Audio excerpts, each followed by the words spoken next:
Got it. Okay, well, we should be streaming live on YouTube. Hi, I'm Paul Sugarman of the Instant Shakespeare Company, and today we're very happy to host the Shaw Project, doing a reading of Shaw's Strongmen. And over to the leader of the Shaw Project, David Cedar. Hello, everybody. Yes, we're going to do two plays in which Shaw depicts quote-unquote strong men. Although they basically both are. I mean, Napoleon certainly was considered one, and the Inca in the Inca of Perusalem is really meant to be Kaiser Wilhelm, or thinly disguised version of him. But Shaw's own take on it, of course. The Man of Destiny, which is the one we're doing first, it dates from 1898, and I believe it's Shaw's first one-act play, although it's it's quite a long one-act. Nevertheless, it's a one-act. And I'm going to just start by giving description, and then we'll launch into it. The 12th of May, 1796, in North Italy, at Tavazzano, on the road from Lodi to Milan. 2 days before, at Lodi, the Austrians tried to prevent the French from crossing the river by the narrow bridge there, but the French commander, commanded by a general aged 27, Napoleon Bonaparte, who does not understand the art of war, rushed the fire-swept bridge, supported by a tremendous cannonade in which the young general assisted with his own hands.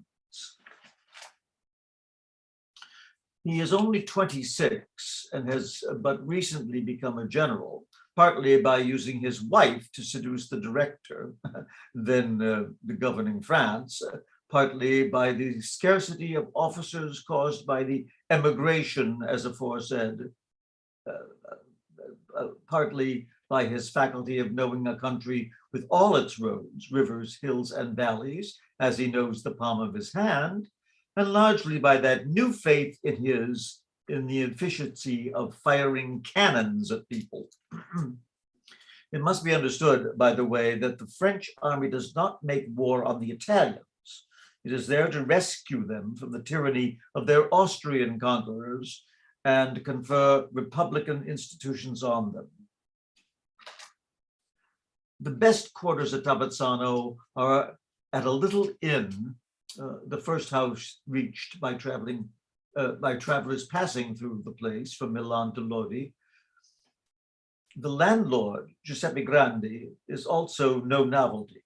He's a suave, vivacious, shrewdly cheerful, black-curled, bullet-headed, grinning little man, naturally an excellent host.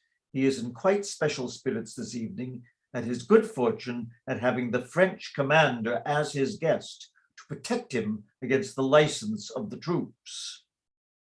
Napoleon, sitting at table, he is working hard, partly at his meal and partly at a map which he is correcting from memory, occasionally marking the position of forces by taking a grape skin from his mouth and planting it on the map with his thumb like a wafer. He has a supply of writing materials before him, mixed up in disorder with the dishes and cruets, and his long hair gets sometimes into the result of gravy and sometimes into the ink. Your Excellency. Don't talk, I'm busy. Excellency, I obey. Some red ink. Alas, Excellency, there is none.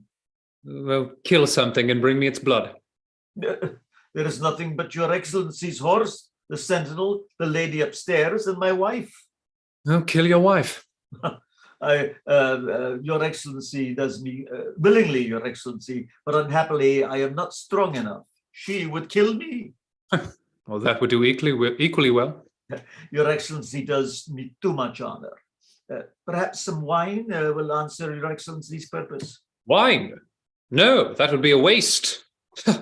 You're all the same. Waste, waste, waste. Clear away. Every man to his trade, Excellency. We innkeepers have plenty of cheap wine, and we think nothing of spilling it. You great generals have plenty of cheap blood. You think nothing of spilling it. Is it not so, Excellency? Blood costs nothing. Wine costs money. They say you are careful of everything except human life, Excellency. Human life, my friend, is the only thing that takes care of itself. Excellency, what fools we all are beside you. If I could only find out the secret of your success. You will make yourself Emperor of Italy, eh? Too troublesome, Excellency. I leave all that to you. Besides, what would become of my inn if I were emperor? See how you enjoy looking on at me while I keep the inn for you and wait on you.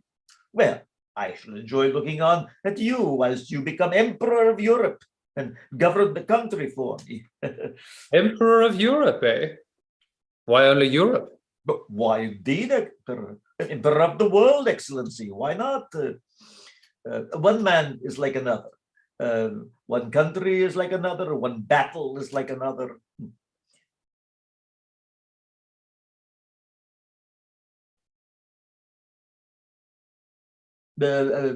Conquer one, conquer all. And govern for all, fight for all, be everybody's servant under cover of being everyone's master, Giuseppe. Excellency. I forbid you to talk to me about myself.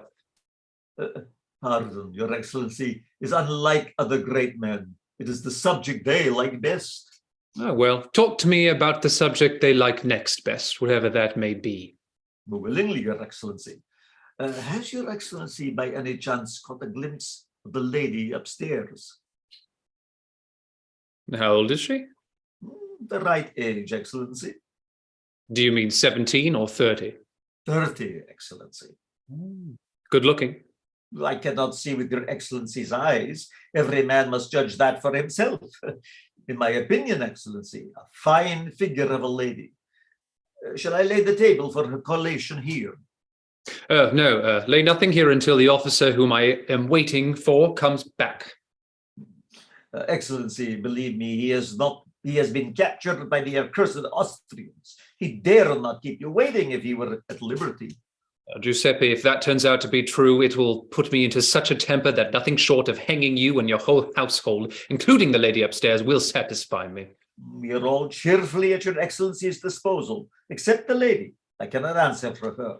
But no lady could resist you, General. You will never be hanged. There's no satisfaction in hanging a man who does not object to it. Not in the least in the world, Excellency, is there? One can see that you are a great man, General. You know how to wait.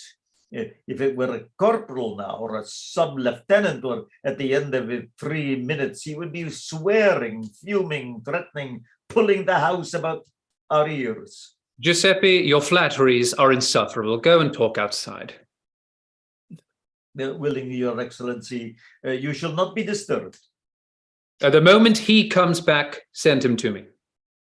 Instantaneously, Your Excellency. Giuseppe! What's that? What's that? The lady upstairs, Excellency. Oh, yes. Yes, there's the lady. Whose lady? The strange lady, Excellency. What strange lady? Who knows? She arrived here at half an hour before you in a hired carriage belonging to the Golden Eagle at Borghetto. Actually, by herself, Excellency. No servants. A dressing bag and a trunk. That is all. The postilion says she left a horse, a charger, with military trappings at the Golden Eagle. A woman with a charger? That's extraordinary. Giuseppe! That's an interesting voice. She is an interesting lady, Excellency.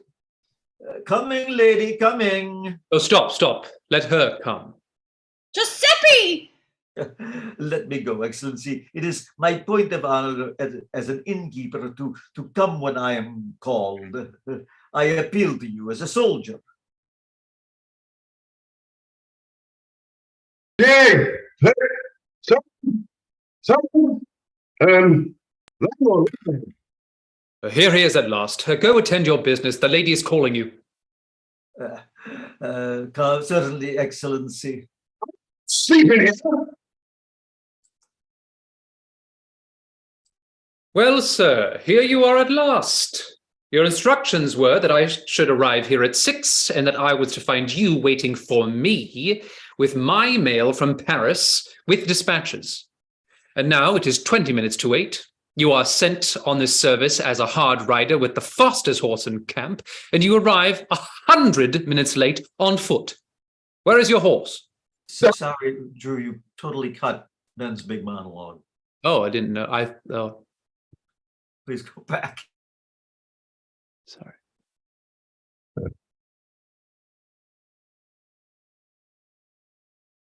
You cut my big monologue? There's no monologue, it's a description. He didn't cut anything. Unless, David, you have a different version. Let's go on. Okay. Well, indeed. That's just what I should like to know, General. You don't know how fond I was of that horse. Indeed. Where are the letters and dispatches? I don't know.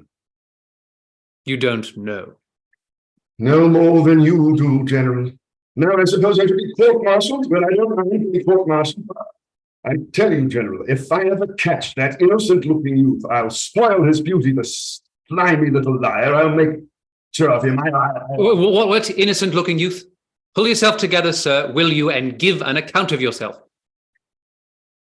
I'm all right, General. I'm perfectly ready to give an account of myself.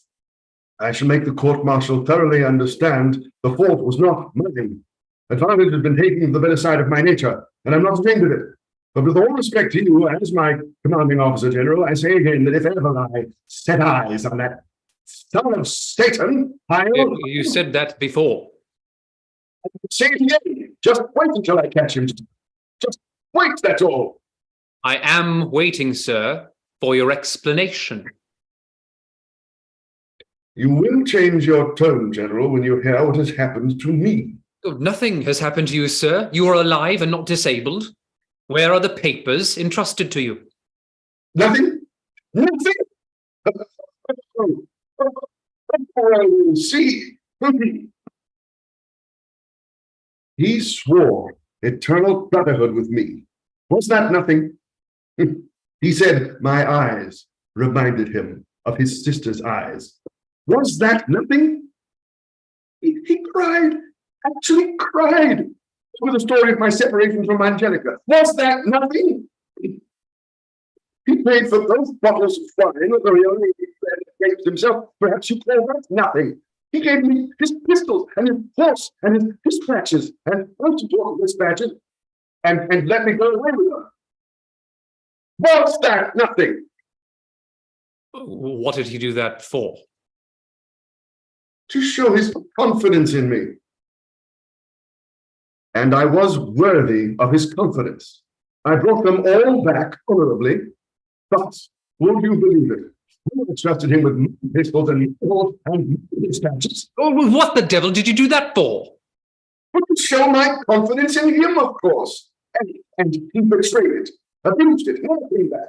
The thief, the swindler, this treacherous little bastard.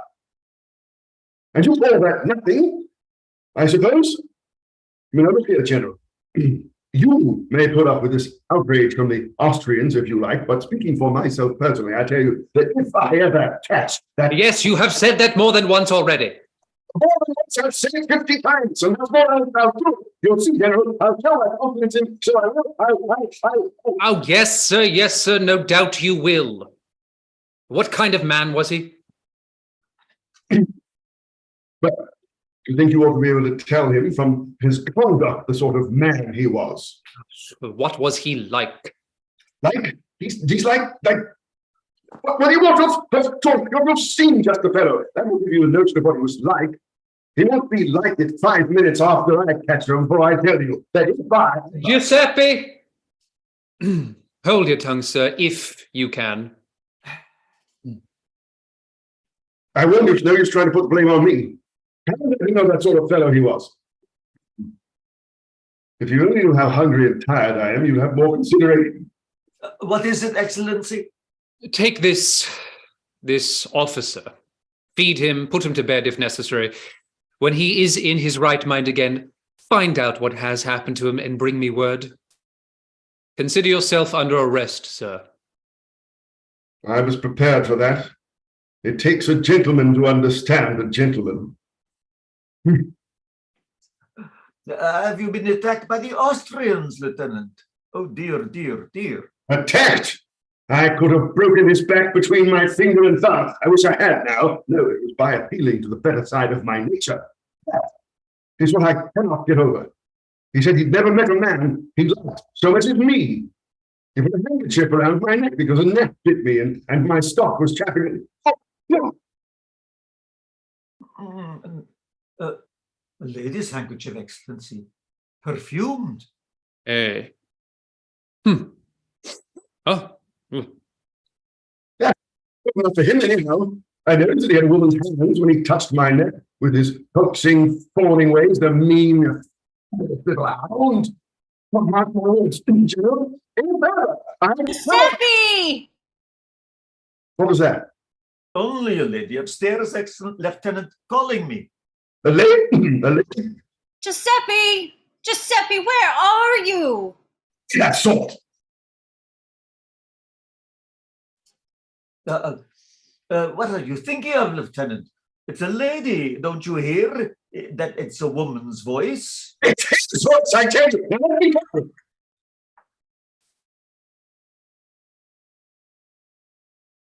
Sir, I've got you, my lad. So you've disguised yourself, haven't you? Oh, Lieutenant. Gentlemen, I appeal to you. Giuseppe. No, you don't. Ah, sir, you are an officer, a general. You will protect me, will you not? Never you mind him, General. Leave me to deal with him. With him? With whom, sir? Why do you treat this lady in such a fashion? Lady, this is a man. The man I serve my confidence in. Here, you. Thank you, General. Keep him away. Nonsense, sir. This is certainly a lady.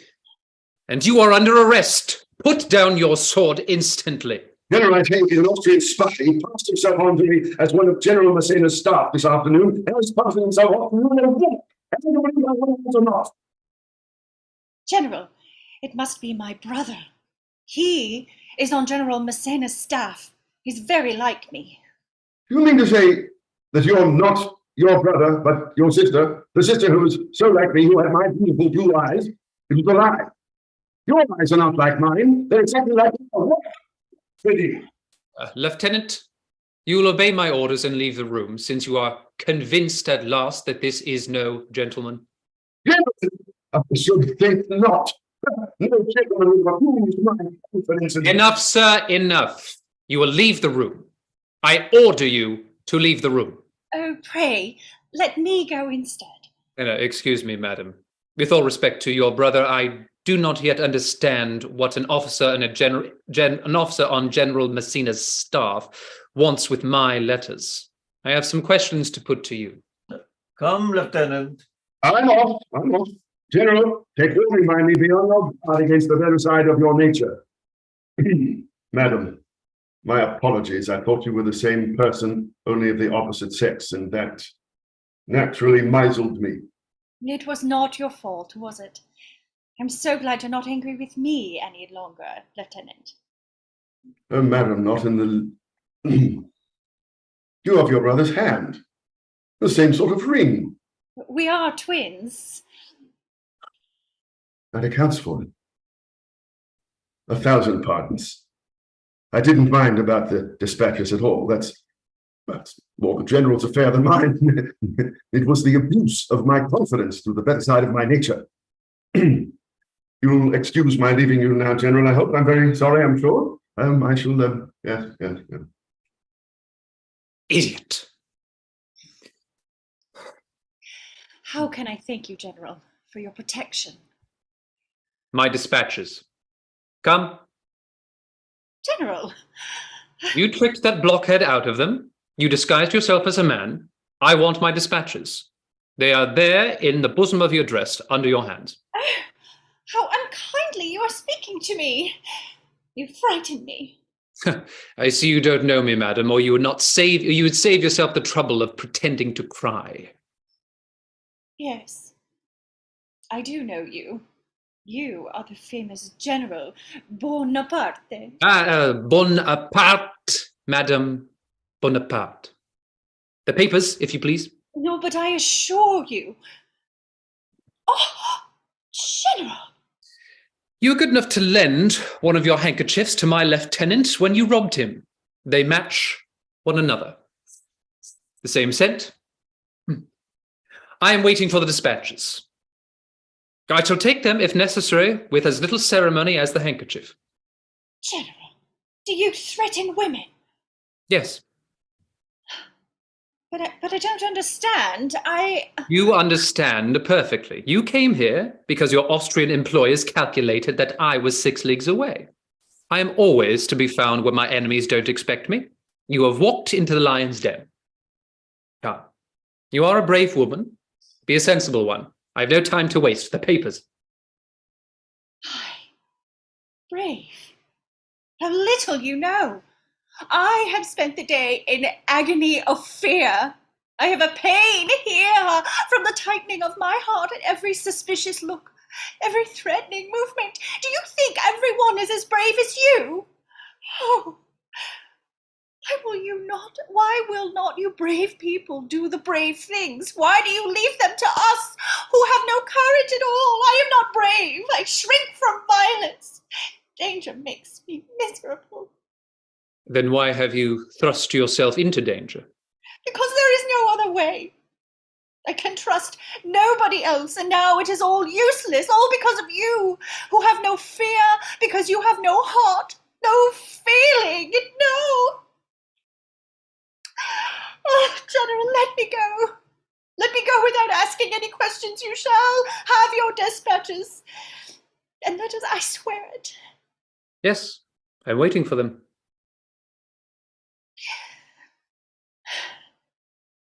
I will go get them for you. They are in my room. I shall accompany you, madam. I cannot permit you, General, to enter my chambers. Oh, then you shall stay here, madam, whilst I have your chamber searched for my papers. You may save yourself the trouble. They are not there. No, I have already told you where they are. General, I only want to keep one little private letter. Only one. Let me have it. Is that a reasonable demand, madam? No, but that is why you must grant it. Are your own demands reasonable? Thousands of lives for the sake of your own victories, your ambitions, your destiny. And what I ask is such a little thing. And I am only a weak woman, and you, a brave man.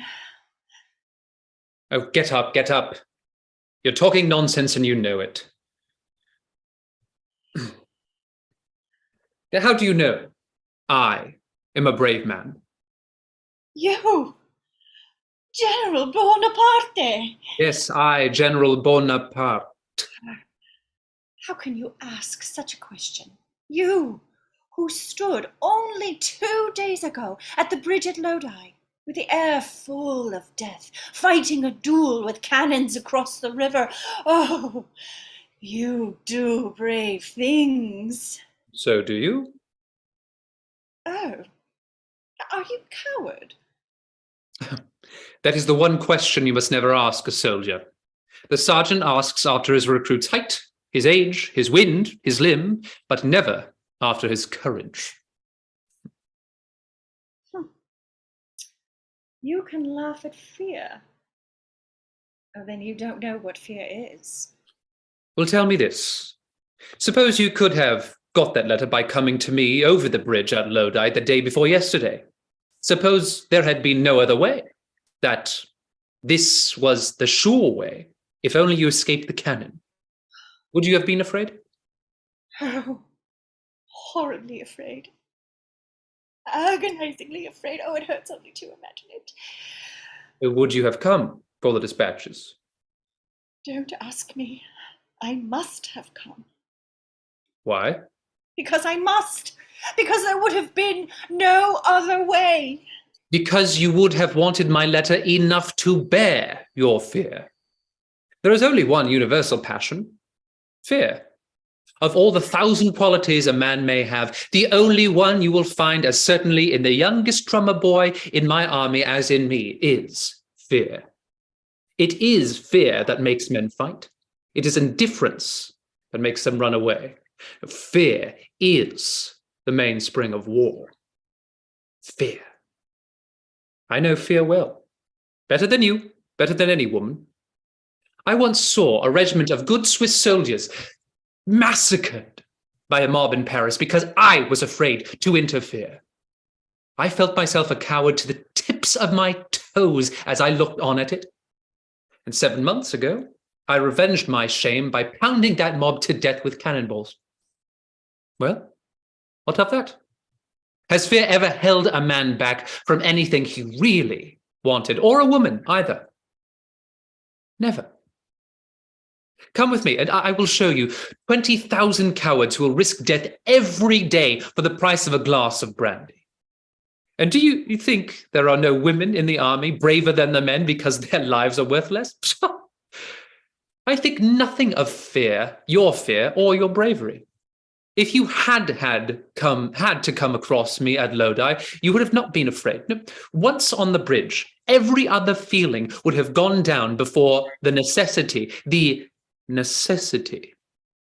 for making your way to my side and getting what you wanted. And now suppose you had done all this. Suppose you had come safely out with the letter in your hand, knowing that when your hour came, your fear had tightened not your heart, but your grip on your own purpose, that it had ceased to be fear and had become strength, penetration, vigilance, iron resolution. How would you answer then if you were asked whether you were a coward? You are a hero, a real hero. Ooh, there's no such thing as a real hero. Yes, there is. There is a difference between what you call my bravery and yours. You wanted to win the Battle of Lodi for yourself and not for anyone else, didn't you? Of course. Stop, no. I am only the servant of the French Republic, following humbly in the footsteps of heroes of classical antiquity. I win battles for humanity, for my country, not for myself. Oh, well then you are only a womanish hero after all. Womanish? Yes, like me. Do you think that if I only wanted those dispatches for myself, I dare venture into a battle for them? No. If that were all, I should not have the courage to ask to see you at your hotel even. My courage is more slavishness. It is of no use to me for my own purposes. It is only through love, through pity, through the instinct to save and protect someone else that I do the things that terrify me. Ah, now you see that I'm not really brave. But what right have you to despise me if you only win your battles for others, for your country, through patriotism? That is what I call womanish. It is so like a Frenchman. I am no Frenchman. I thought you said you won the Battle of Lodi for your country, General But shall I pronounce it in Italian or French?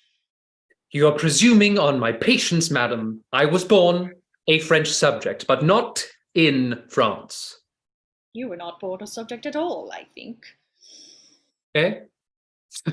You think not? Oh, I am sure of it. Well, perhaps not. But we must not live for ourselves alone, little one. Never forget that we should always think of others and work for others and lead and govern them for their own good. Self-sacrifice is the foundation of all true nobility of character. Ah, it is easy to see that you have never tried it, General. What do you mean by that speech, madam? Haven't you noticed that people always exaggerate the value of the things they haven't got? The poor think that they only need riches to be quite happy and good. Everybody worships truth, purity, unselfishness for the same reason, because they have no experience of them. Ah, if they only knew. If they only knew? Pray, do you know? Yes, I had the misfortune to be born good. And it is a misfortune, I can tell you. General, I really am truthful and unselfish and all the rest of it, and it's nothing but cowardice, want of character, want of being really, strongly, positively oneself. Huh? What is the secret of your power? Only that you believe in yourself. You can fight and conquer for yourself and for nobody else. You are not afraid of your own destiny. You teach us what we all might be if we had the will and the courage. And that is why we all begin to worship you. Oh, tut tut. Pray rise, madam. Do not refuse my homage. It is your right. You will be Emperor of France. Take care. Treason. Yes, Emperor of France, then of Europe, perhaps the world. Oh, I am only the first subject to swear allegiance. Oh, my Emperor. Pray, no, little one, this is folly. Come, be calm, be calm. There, my girl. Yes, I know it is an impertinence in me to tell you what you must know far better than I do. But you're not angry with me, are you? No, angry? No, not a bit. Come, you're a very clever and sensible person and interesting little woman. Shall we be friends? Your friend. You will let me be your friend. Oh, you see, I show my confidence in you. What? What's the matter? Show your confidence in me, so that I may show you my confidence in you in return by letting you give me the slip with my dispatches, eh? Delilah, you have been trying to your tricks on me, and I have been as great a bull as my jackass of a lieutenant. Come, the dispatches. Quick, I'm not to be trifled with now. General! No, quick, I tell you. Oh, you dare address me in that tone? Dare. Yes, dare. Who are you that you should presume to speak to me in that coarse way? Oh, the vile, vulgar, Corsican adventurer comes out in you very easily. You, she-devil! Once more and only once will you give me those papers, or I shall tear them for you by force. Tear them from me by force.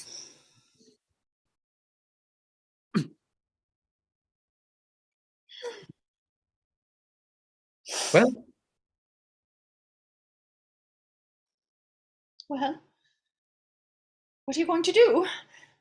spoil your attitude. Fruit. Ah, that's better. Now, listen to me. I like you. What's more, I value your respect. You value what you have not got, then. I shall have it presently. Now attend me. Suppose I were to allow myself to be abashed by the respect due to your sex, your beauty, your heroism, all the rest of it. Suppose I, with nothing but such sentimental stuff to stand between these muscles of mine and those papers which you have about you, and which I want and mean to save, suppose I, with the prize in my grasp, were to falter and sneak away with my hands empty. Or what would be worse, cover up my weakness by playing the magnanimous hero and sparing you the violence I dared not use. Would you not despise me from the depths of your woman's soul? Would any woman be such a fool? Well, Bonaparte can rise to the situation and act like a woman when necessary. Do you understand?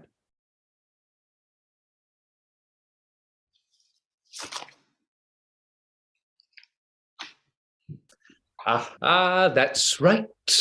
That's right. Excuse me.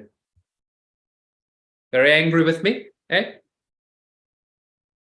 No, you were right. But I am sorry for you. No, sorry for me. Why? I'm going to see you lose your honor. Nothing worse than that. And your happiness. Happiness, little woman, is the most tedious thing in the world to me. Should I be what I am if I cared for happiness? Anything else? Nothing. Except that you will cut a very foolish figure in the eyes of France. What? What do you mean? Hey?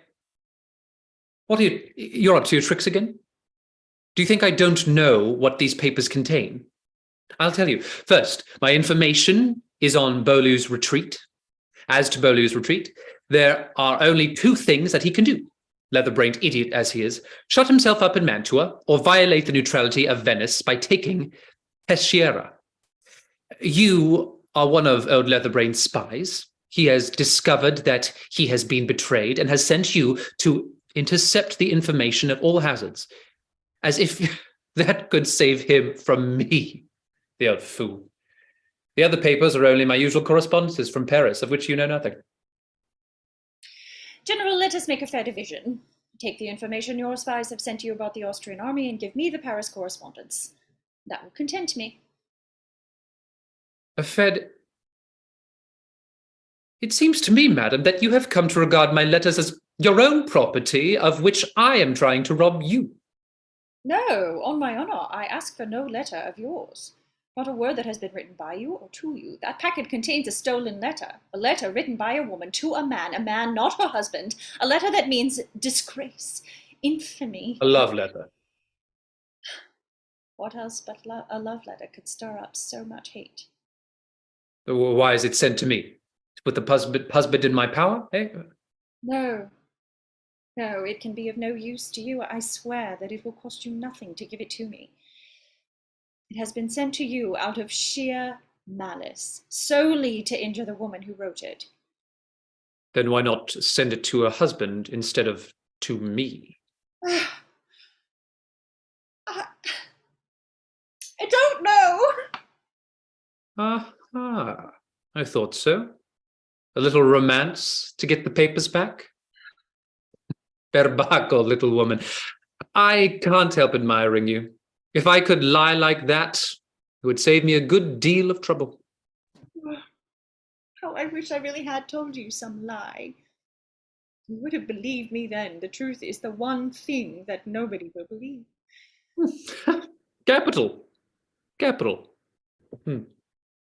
Come, I'm a true Corsican with my love for stories, but I could tell them better than you if I set my mind to it.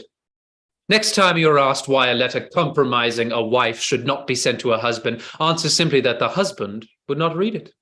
Do you suppose, little innocent, that a man wants to be compelled by public opinion to make a scene, to fight a duel, to break up his household, to injure his career by scandal, when he can avoid it all by taking care not to know? Suppose that packet contained a letter about your own wife. You are impertinent, madam. I beg of you're above suspicion. You have committed an indiscretion. I pardon you. In the future, do not permit yourself to introduce real persons into your romances. General, there really is a woman's letter in there. Give it to me. Why? She is an old friend. We were at school together. She has written to me imploring to prevent the letter falling into your hands. Why has it been sent to me? Because it compromises the director Barras. Barras. Take care, madam. The director Barras is my attached personal friend. Yes, you became friends through your wife. Again, have I not forbidden you to speak of my wife? Who is this woman with whom you sympathize so deeply? General, how could I tell you that? I stand by one another. You're all the same, you women. We are not all the same any more than you are. Do you think that if I loved another man, I should pretend to go on loving my husband, or be afraid to tell him or all the world? But this woman is not made that way. She governs men by cheating them, and they like it. And they let her govern them. Barras, take care, do you hear? You may go too far. What's the matter? What are you hinting at? Who is this woman? A vain, silly, extravagant creature with a very able and ambitious husband who knows her through and through, knows that she has lied to him about her age, her income, her social position, about everything that silly women lie about, knows that she is incapable of fidelity to any principle or any person, and yet could not help loving her, could not help his man's instinct to make use of her for his own advancement with Barras. This is your revenge, you she-cat, for having had to give me the letters? Nonsense. Or do you mean that you are that sort of man? No, this woman will drive me out of my senses. Begone. Not without that letter. Begone, I tell you. You shall have no letter. I don't like you. You're a detestable woman, and as ugly as Satan, and I don't choose to be pestered by strange women. Be off.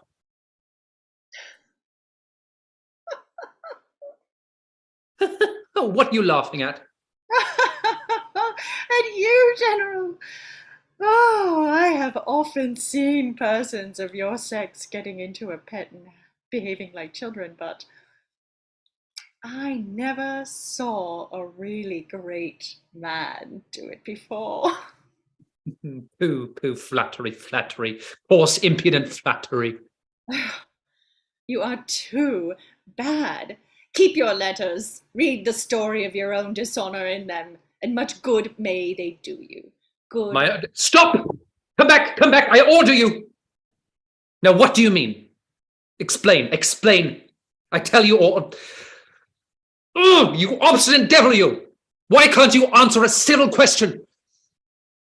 Why do you ask me? You have the explanation.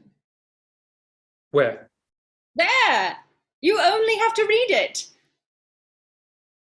You seem to have forgotten your solicitude for the honor of your old friend.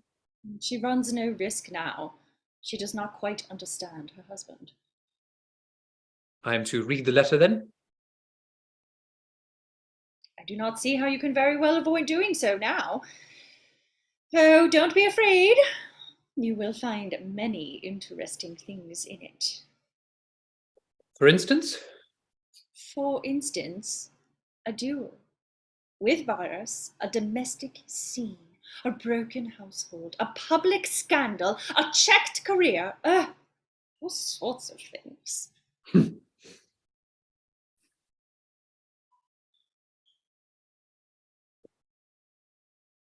I grant your request, madam. Your courage and resolution deserve to succeed. Take the letters for which you have fought so well, and remember henceforth that you found a vile, vulgar Corsican adventurer as generous to the vanquished after the battle as he was resolute in the face of the enemy before it. What are you at now, I wonder? I've spoiled that attitude, I think. Will you take the letters and be gone? No, I don't want the letters. 10 minutes ago, nothing else would satisfy you.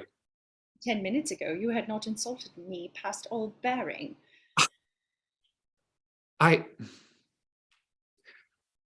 apologize. Thanks. But don't you want to know whether the Austrians are at Mantua or Peschiera? I've already told you that I can conquer my enemies without aid of spies, madam. The letter. Don't you want to read that? You said that it is not addressed to me.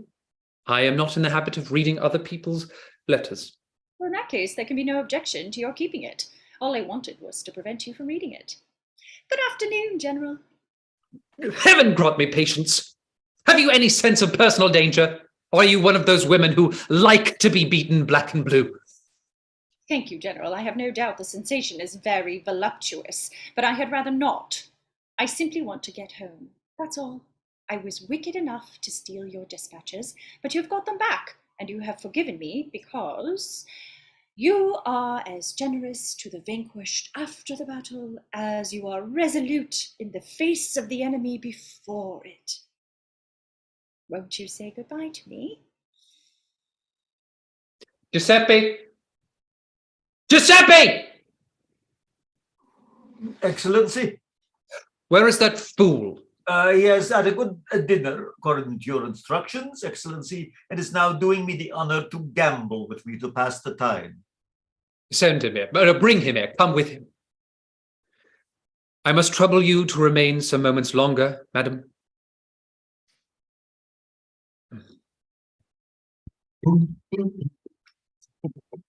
Lieutenant, General, I cannot persuade this lady to give me much information, but there can be no doubt that the man who tricked you out of your charge was, as she admitted to you, her brother. what did I tell you, General? What did I tell you? You must find that man. Your honor is at stake, and the fate of the campaign, the destiny of France, of Europe, of humanity, perhaps, may depend on the information those dispatches contain. Yes, I suppose they really are rather serious. They are so serious, sir, that if you do not recover them, you will be degraded in the presence of your regiment. Regiment won't like that, I can tell you. Personally, I am sorry for you. I would willingly conceal the affair if it were possible, but I shall be called to account for not acting on the dispatches. I have to prove to all the world that I never received them, no matter what the consequences may be to you. I am sorry, but you see that I cannot help myself. Oh, don't take it too hard, General. It's really very good of you. And never mind what happens to me. I shall scrape through somehow, and we'll beat the Austrians for you, dispatches or no dispatches. I hope you won't insist on my starting off on a wild goose chase after the fellow now. I haven't a notion where to look for him. You forget, Lieutenant, he has your horse. Ah, I had forgot that. I'll go after him, General. I'll find that horse if it's alive anywhere in Italy, and I shan't forget the dispatches. Never fear. Giuseppe, go and saddle one of those muggy old post horses of yours where I get a captain's sword and things. What? Now, up with you. Lieutenant, instantly. Yeah, by the way, General, did I give you my sword or did I not? Oh, I remember now. It's all that nonsense about putting a man under arrest. One never knows where to find these things. It's bloody insufferable. What does all this mean, General? He will not find your brother. Of course not. There's no such person. The dispatches will be irrevocably lost. Nonsense! They are inside your coat. You will find it hard, I think, to prove that wild statement. Those papers are lost. And that unfortunate young man's career will be sacrificed. His career? The fellow is not worth the gunpowder it would cost to have him shot. You are very hard. Men and women are nothing to you, but things to be used, even if they are broken in use. Which of us has broken this fellow? I or you? Who tricked him out of the dispatches? Did you think of his career then? Oh, I never thought of that. It was brutal of me, but I couldn't help it, could I? How else could I have got the papers? General, you will save him from disgrace. Save him yourself if you are so clever. It was you who ruined them. I hate a bad soldier. Lieutenant! You mustn't delay me, you know. Duty, madam, duty. Oh, sir, what are you going to do to my poor brother?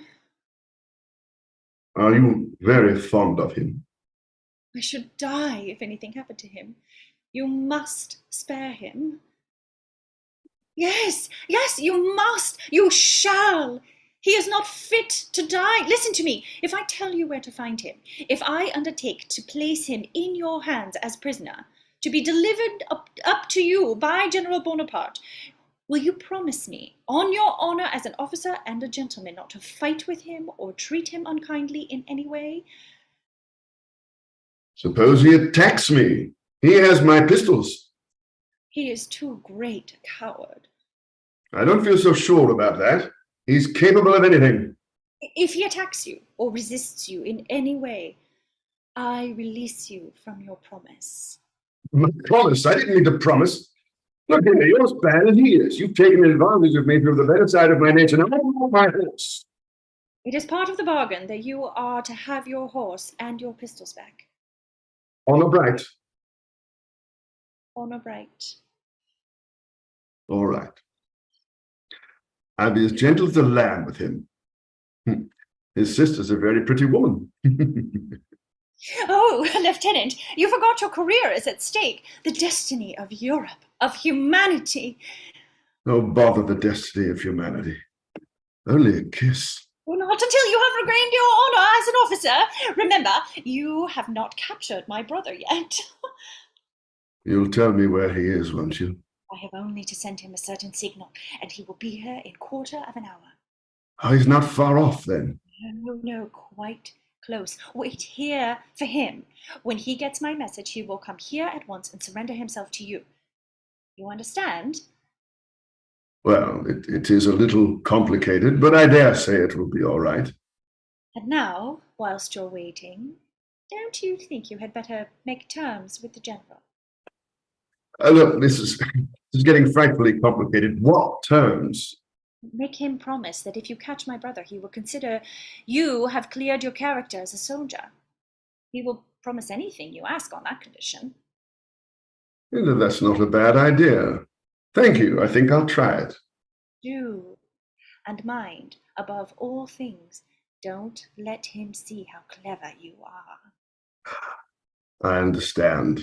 He'd be jealous.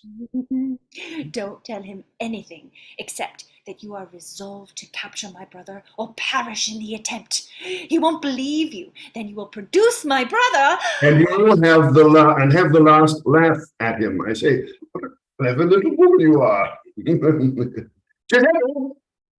Shh! Not a word to Giuseppe about me.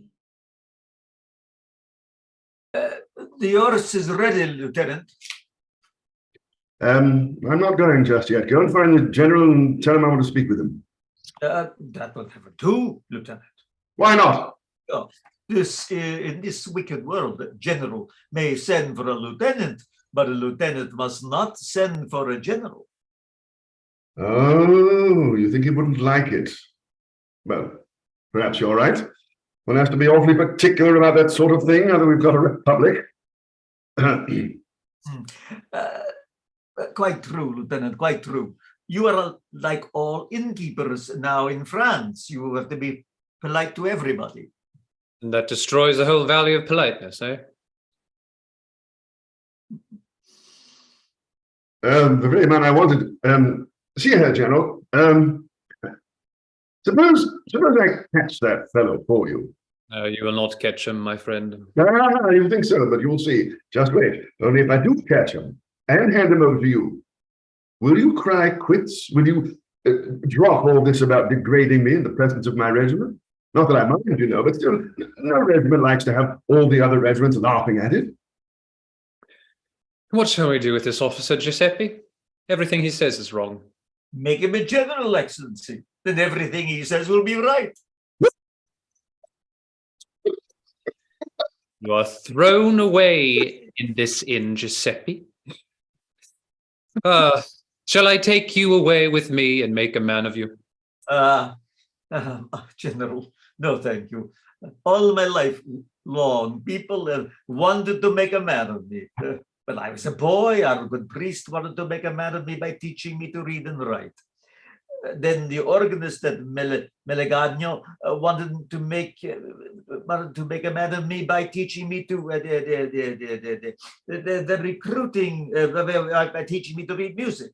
The recruiting sergeant would have made a man of me if I had been a few inches taller, but it always meant making me work. I'm too lazy for that, thank heaven.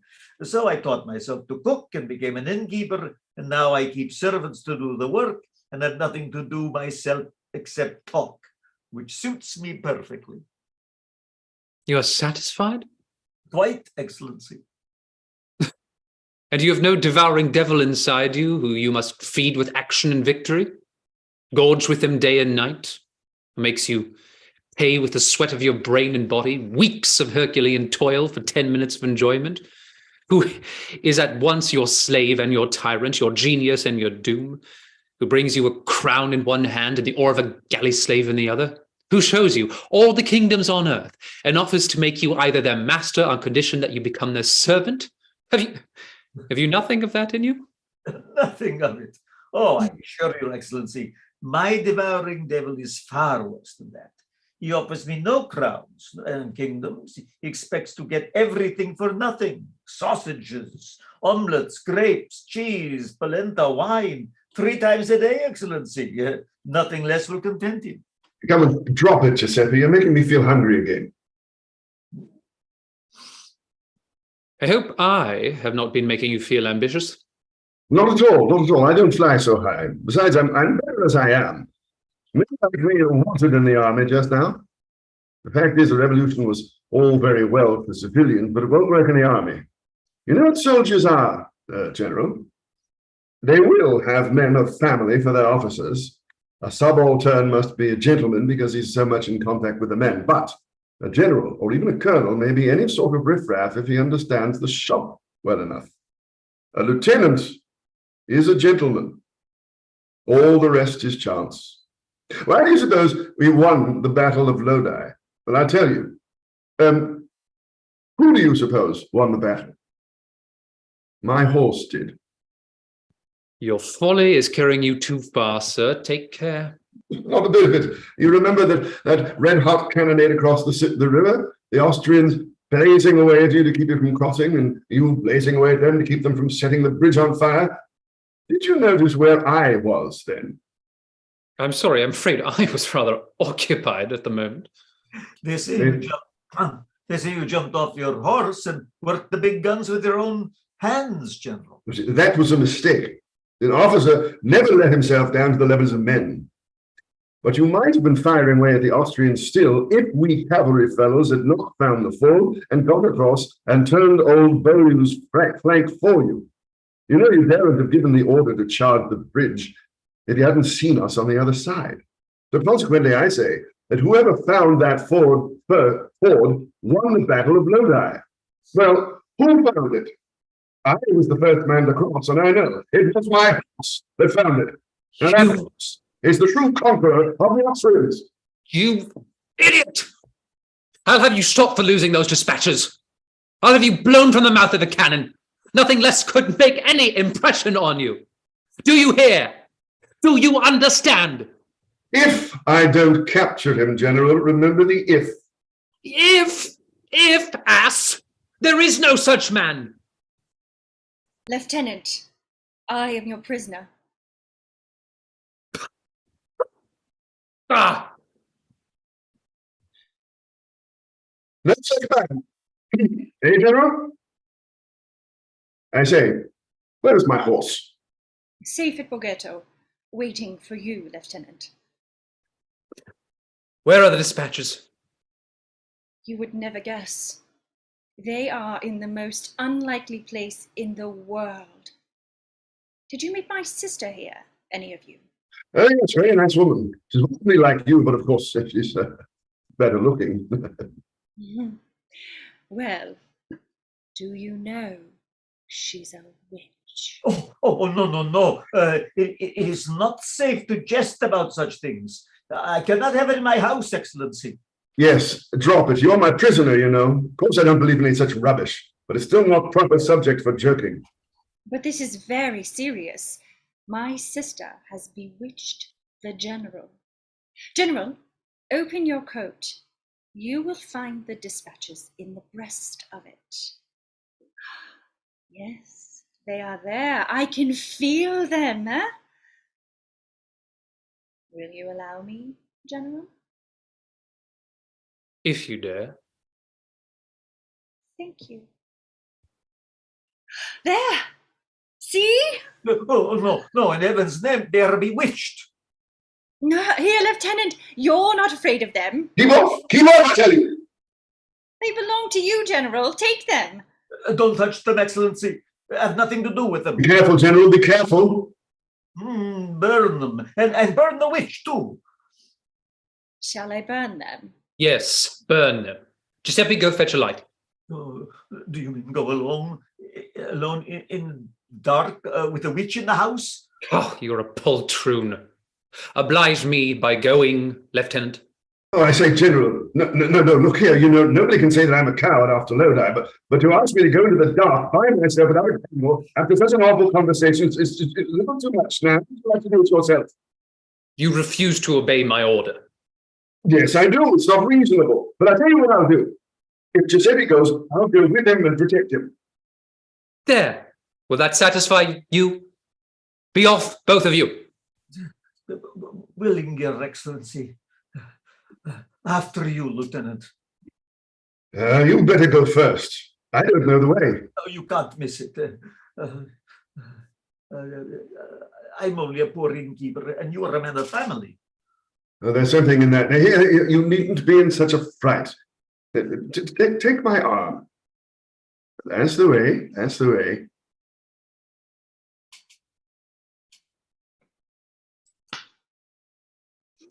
Well, General, I've beaten you.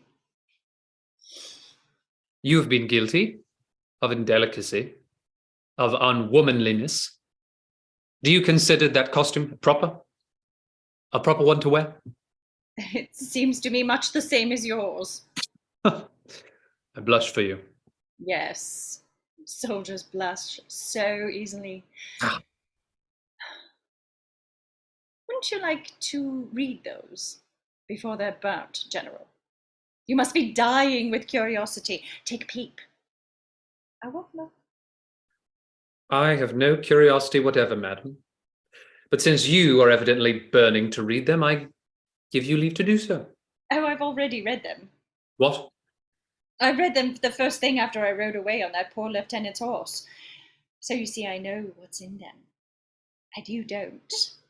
Excuse me, I read them there in the vineyard 10 minutes ago. Oh. General, I've not beaten you. I do admire you so.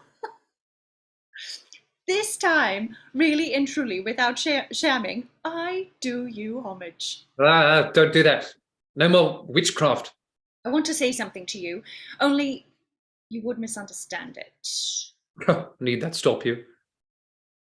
Well, it is this. I adore a man who is not afraid to be mean and selfish. I am neither mean nor selfish. Oh, you don't appreciate yourself. Besides, I don't really mean meanness and selfishness. Thank you. I thought perhaps you did.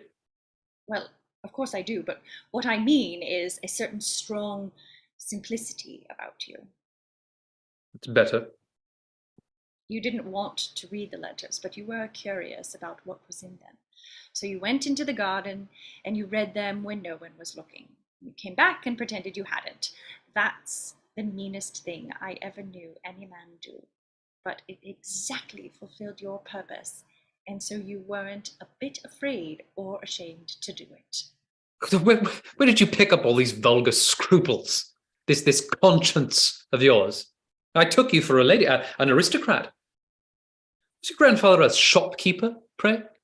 No, he was an Englishman. That accounts for it. The English are a nation of shopkeepers. Now, I understand why you've beaten me. Oh, I haven't beaten you, and I'm not English. Oh, yes, you are. English to the backbone. Listen to me, I'll explain the English to you. Oh, do. There are three sorts of people in the world. The low people, the middle people, and the high people. The low people and the high people are alike in one thing. They have no scruples, no morality. The low are beneath morality, and the high are above it. I am not afraid of either of them, for the low are unscrupulous without knowledge, so they make an idol of me, whilst the high are unscrupulous without purpose, so that they go down before me at my will. And look you, I shall go over all the mobs. Sorry? Right. Look you, I shall go over all the mobs and all the courts of Europe as the plough goes over a field. It is the middle people who are dangerous. They have all the knowledge and the purpose, but they too have their weak point. They are full of scruples, chained hand and foot to their morality and respectability. Then you will beat all the English, for all shopkeepers are middle people. No, because the English are a race apart. No Englishman is too low to have scruples. No Englishman is too high enough to be free from their tyranny. But every Englishman is born with a certain miraculous power that makes him master of the world. When he wants a thing, he never tells himself that he wants it.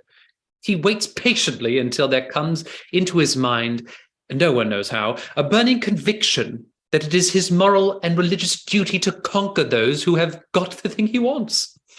Then he becomes irresistible.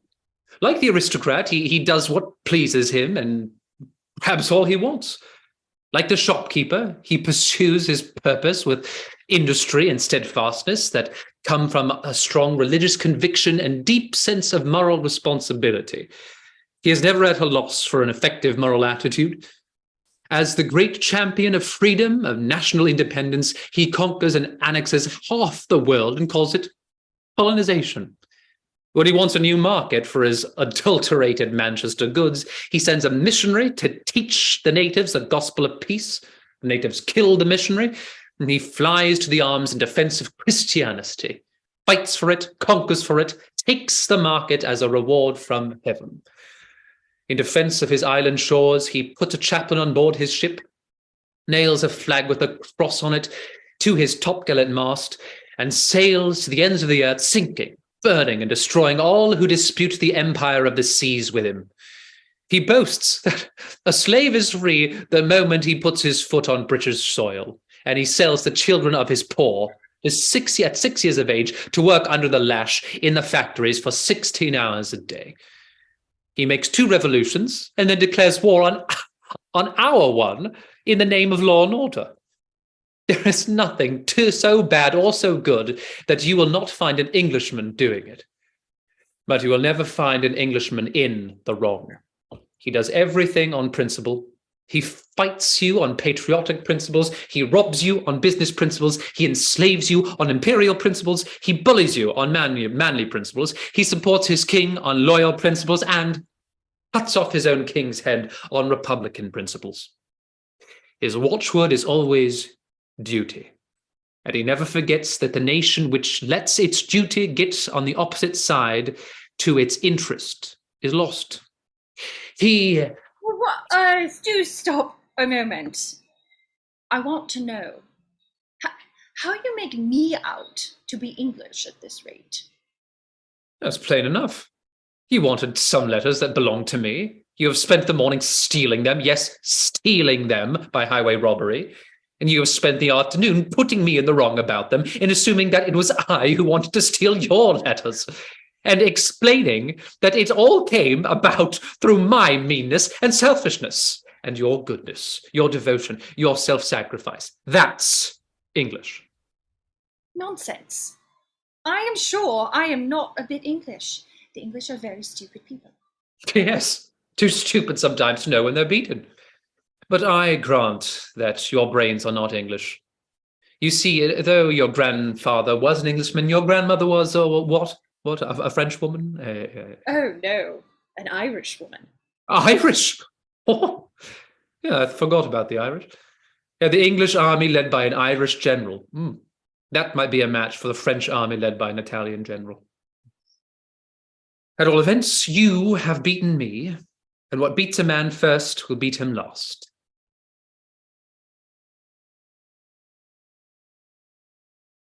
What are you looking at? My star. You believe in that? I do.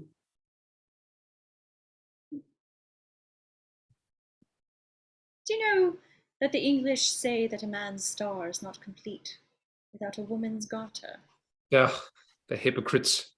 If the French said that, how they would hold up their hands in pious horror. Hello, Giuseppe? Where's the light man? We have still to burn the letter. Your Excellency, what were you looking up at just now out there? And what is that to you?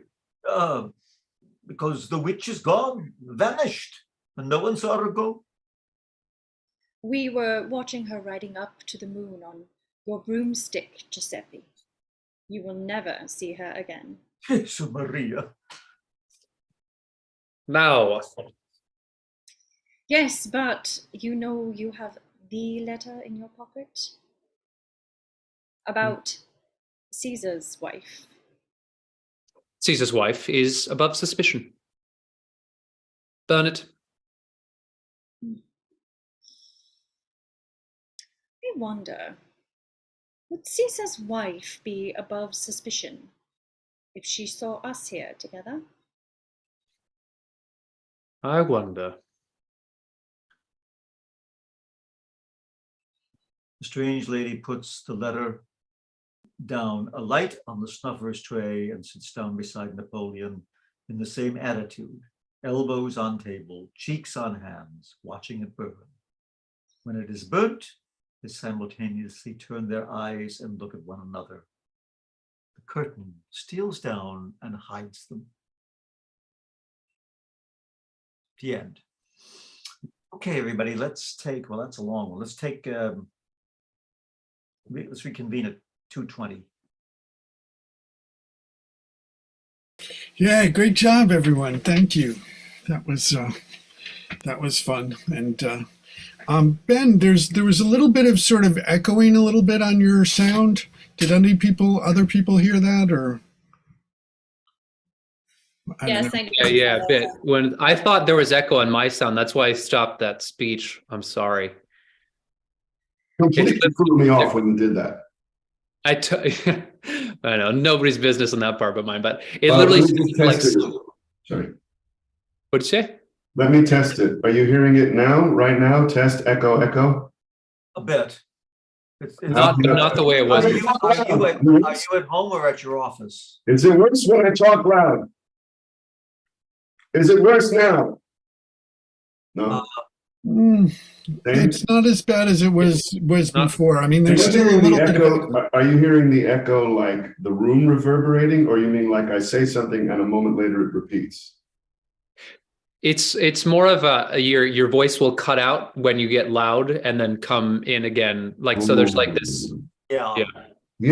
I've seen that in other, I've never, I don't know how to fix that. I've seen that in other people's presentations and stuff, and I don't know what setting to put it on. I have, you have like auto, low, medium, high noise cancellation. That gets rid of the background noise beautifully. And then if you put it on this other setting, I forget what it's called, it's for when you want all the ambient sound to be heard, like in a studio music thing. Mm-hmm. I don't know if any of those fix it. I don't know that they do. Well, we're not having the same problem now that was happening during the reading. I mean, that's the thing sometimes with Zoom. It seems like things go in and out. You are having the same problem, or you're not? No, I'm not. I'm not hearing it now. But you said when I talk loud, if I get loud, then it cuts out? It just, doesn't sort of cut out. It just sort of gets indistinct, and it sounds sort of more sort of echoed, and it gets a little worse, I think, when you get a little further away from the screen. I mean, it's worse over here like this when I talk like this than when I talk like this. It's better? Yeah, actually, yeah. Oh, it's better when I'm up close. Okay.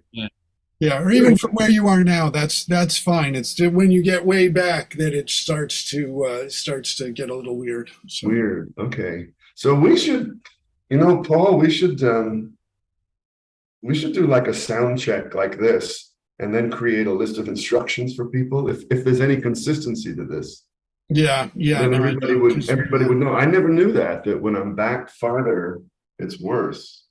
well, it happens. It's sometimes. Different computers, different people too. It's Oh, not consistent, I don't think. Yeah, during my speech, it literally sounded like someone shouted at me.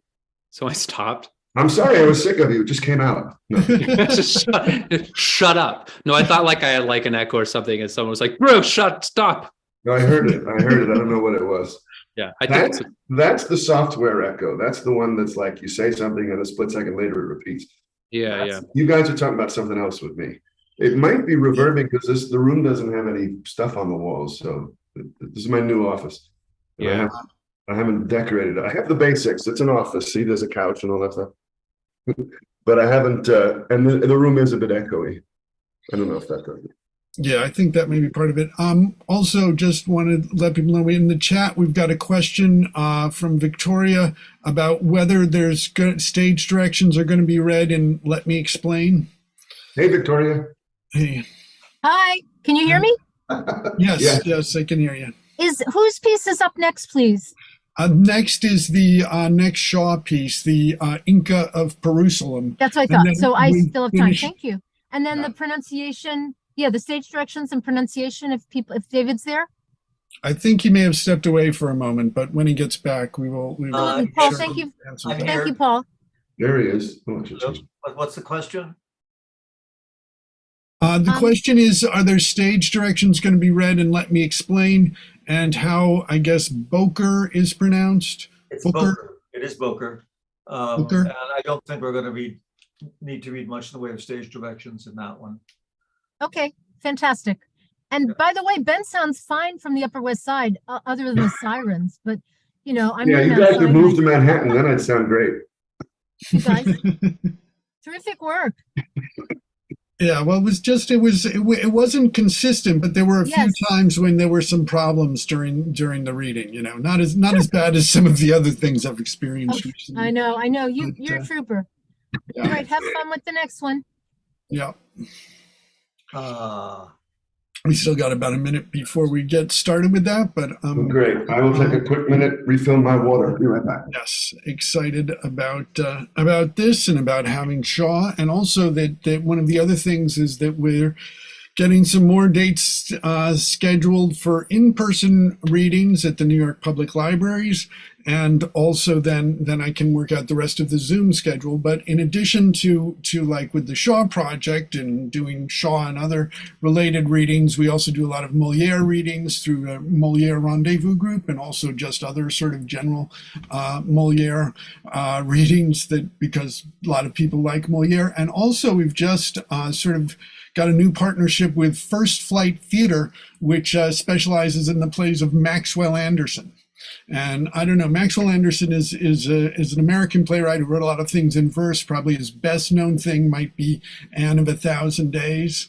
But he did also write like Key Largo, and he wrote a lot of things that were also screenplay adaptations and a lot of plays. And some of them were written so long ago they're in the public domain. And we did a reading of White Desert last Sunday at the Jefferson Market Library. So he also wrote the book for Kurt Weill's well, it's considered a musical, but it's almost really an operetta, Knickerbocker Holiday, which I got to do down in Texas one time. Would you believe it?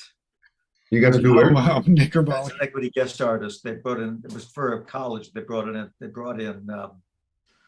5 equity actors to play the main principal roles.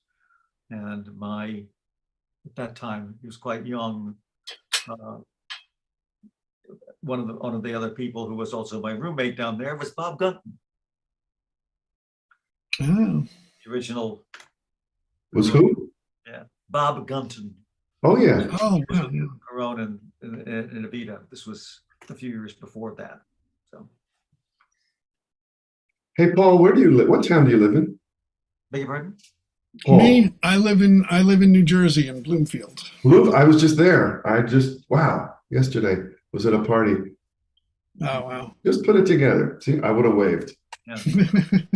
I think we better get going because we Yeah. still have 2 plays to do, although Man of Destiny was definitely the longest one.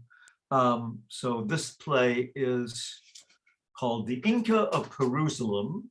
I'm not quite sure what the heck that means, but Shaw wrote this around the beginning of World War I. And although it premiered in 1917, and the Inca is meant to be a slightly disguised version of Kaiser Wilhelm. And there is the prologue, and then there is the main play. The prologue is quite short. We're going to start with that.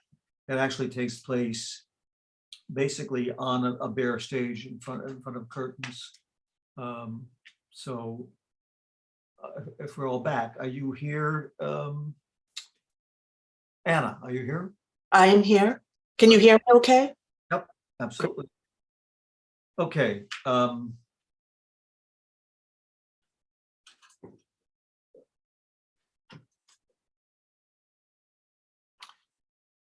The tableau curtains are closed. An English archdeacon comes through them, and he speaks through the curtains to someone behind them. Once for all, Ermentrude, I cannot afford to maintain you in your present extravagance.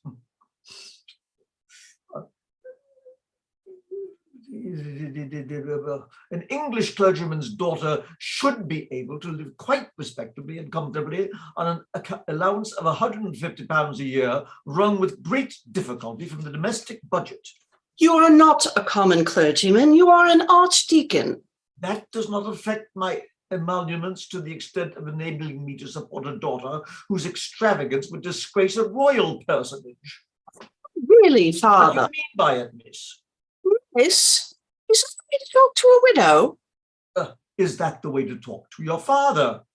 Your marriage was a most disastrous imprudence. It gave you habits that are absolutely beyond your means. I mean, beyond my means. You have no means. Why did you not marry Matthews, the best curate I ever had? I wanted to, and you wouldn't let me. You insisted on my marrying Rosenhonkers Pipstein. I had to do the best for you, my child. Rosenhonkers Pipstein was a millionaire. How did you know he was a millionaire? He came from America. Of course he was a millionaire. Besides, he proved to my solicitors that he had $15 million when you married him. His solicitors proved to me that he had 16 millions when he died. He was a millionaire to the last. Oh, Mammon, Mammon. I am punished now for bowing the knee to him. Is there nothing left of your settlement? $50,000 a year is secured to you, as we all thought. Only half the securities could be called speculative. The other half were gilt-edged. What became of it all? The speculative ones were not paid up, and the gilt-edged ones just paid the calls on them till the whole show burst up. Ermentrude, what expressions? Oh, bother. If you had lost 10,000 a year, what expressions would you use, do you think? The long and the short of it is that I can't live in the squalid way you are accustomed to. Squalid?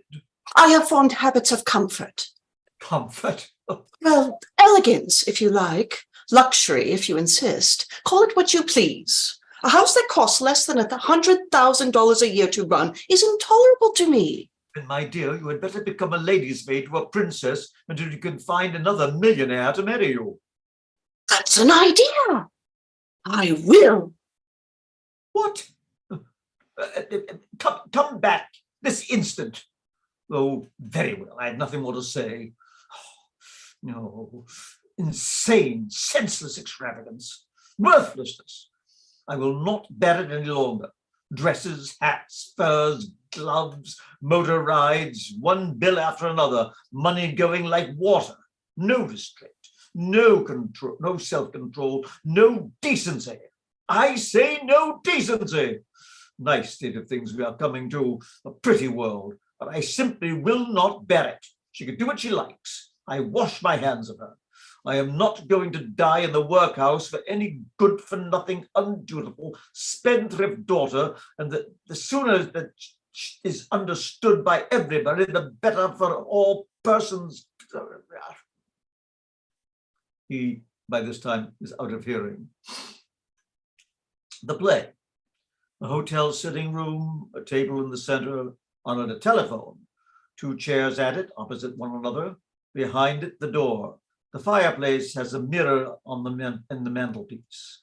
A spinster princess, hatted and gloved, is ushered in by the hotel manager. I am sorry I am unable to accommodate Your Highness on the first floor. Oh, please don't mention it. This is quite nice. Very nice. Thank you very much. We could prepare a room in the annex if you'd No, prefer. no. This will do very well. The rooms are quite good up here. There is less noise, and there is the lift. If Your Highness desires anything, there is a telephone over there. Thank you. I don't want anything. The telephone is so difficult. I'm not accustomed to it.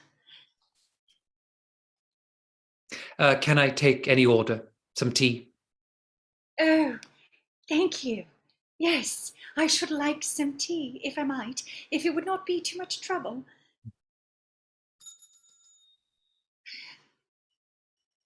Oh, dear.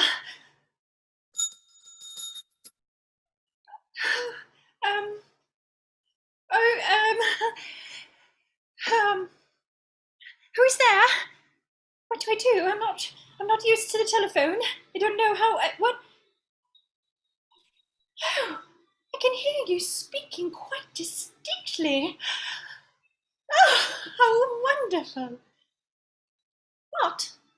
A lady? Oh, a person. Oh, yes, I know. Yes, please, send her up. I have my servants finished their lunch yet? No, please don't disturb them. I'd rather not. It doesn't matter. Thank you. What? Oh, yes. It was quite easy. I had no idea that am I to hang it up just as it was? Thank you.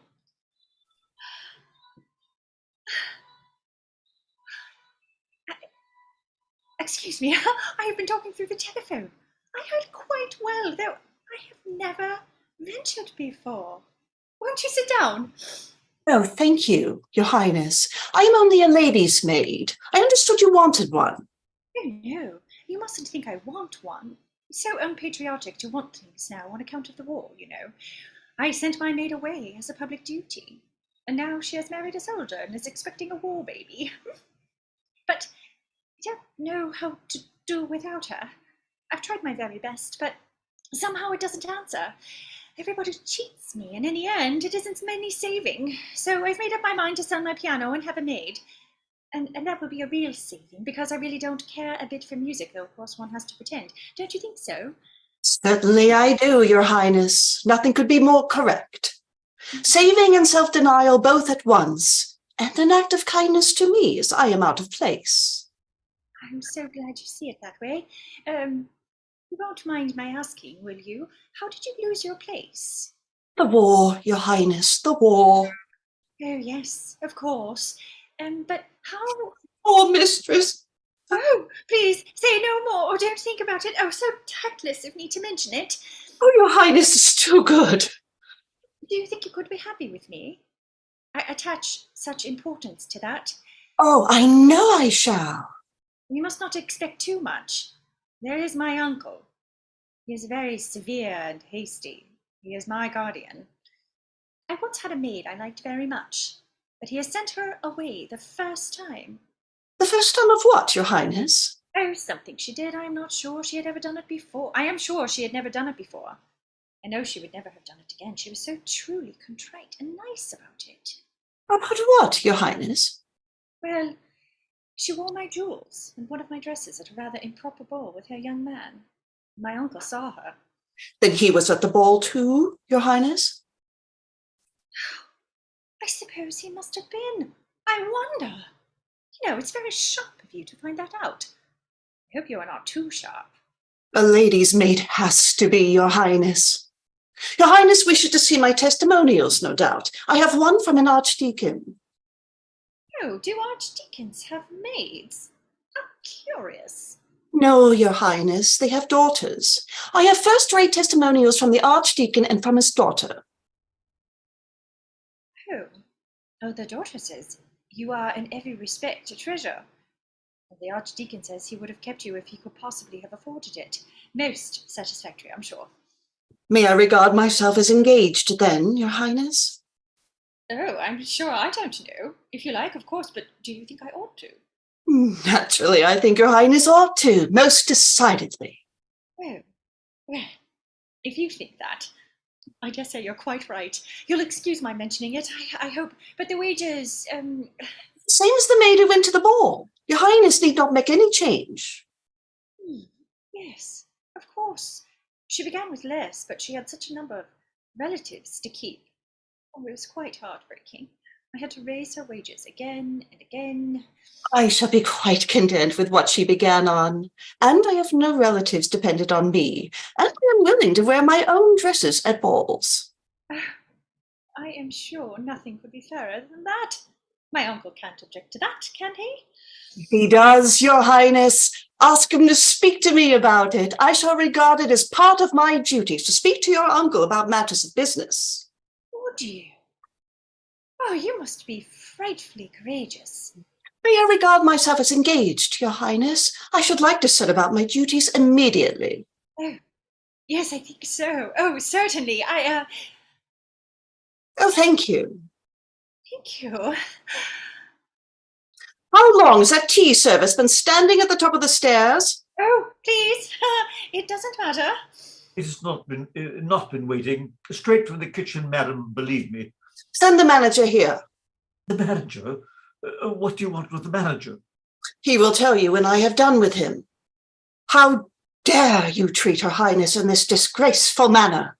What sort of pothouse is this? Where did you learn to speak to persons of quality? Take away your cold tea and cold cake instantly. Give them to the chambermaid you were flirting with whilst Her Highness was waiting. Order some fresh tea at once, and do not presume to bring it yourself. Have it brought by a civil waiter who is accustomed to wait on ladies, and not, like you, on commercial travellers. Alas, madam, I'm not accustomed to wait on anybody. 2 years ago, I was an eminent medical man.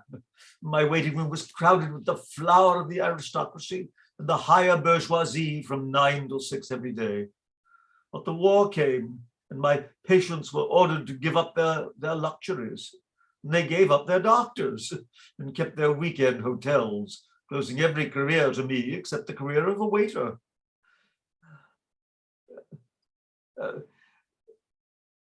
You are right. The tea is cold. It was made by the wife of the once fashionable architect. The cake is only half toasted. What can you expect from a ruined West End tailor whose attempt to establish a second-hand business failed last Tuesday week? Have you no heart to complain? Have you the heart to complain to the manager? Have we not suffered enough? Are our miseries never... Lord, here he is. Pardon, Your Highness, but I have received an urgent inquiry for rooms from an English family of importance, and I venture to ask you to let me know how long you intend to honour us with your presence. Am I in the way? Sit down, matter. Her Highness will require this room for 20 minutes.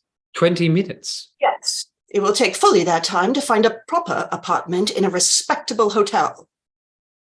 I do not understand. You understand perfectly. How dare you offer Her Highness a room on the second floor? But I've explained the first floor is occupied. At least At least?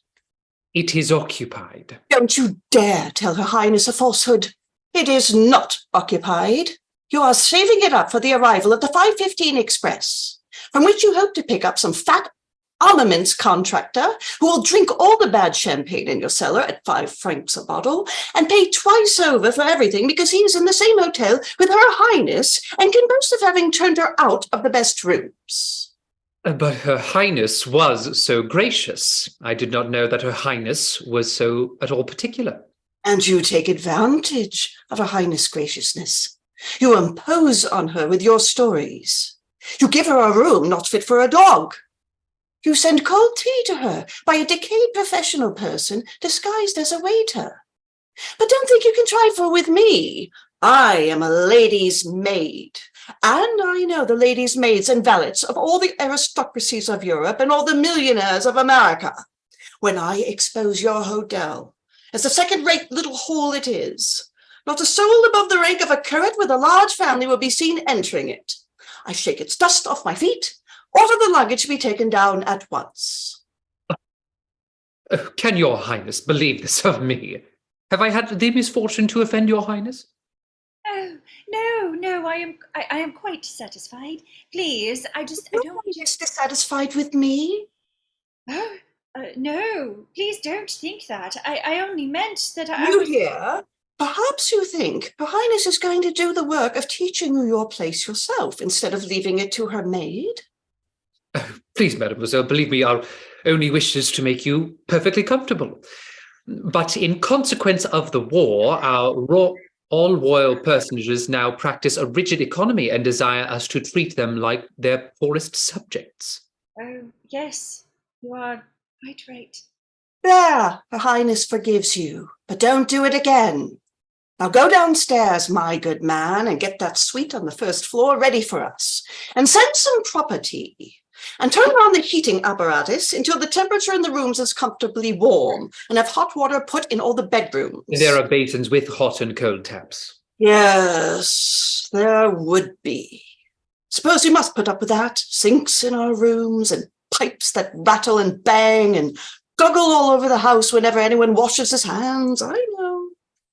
You are hard to please, mademoiselle. No harder than other people. But when I'm not pleased, I'm not too ladylike to say so. That's all the difference. There is nothing more. Thank you.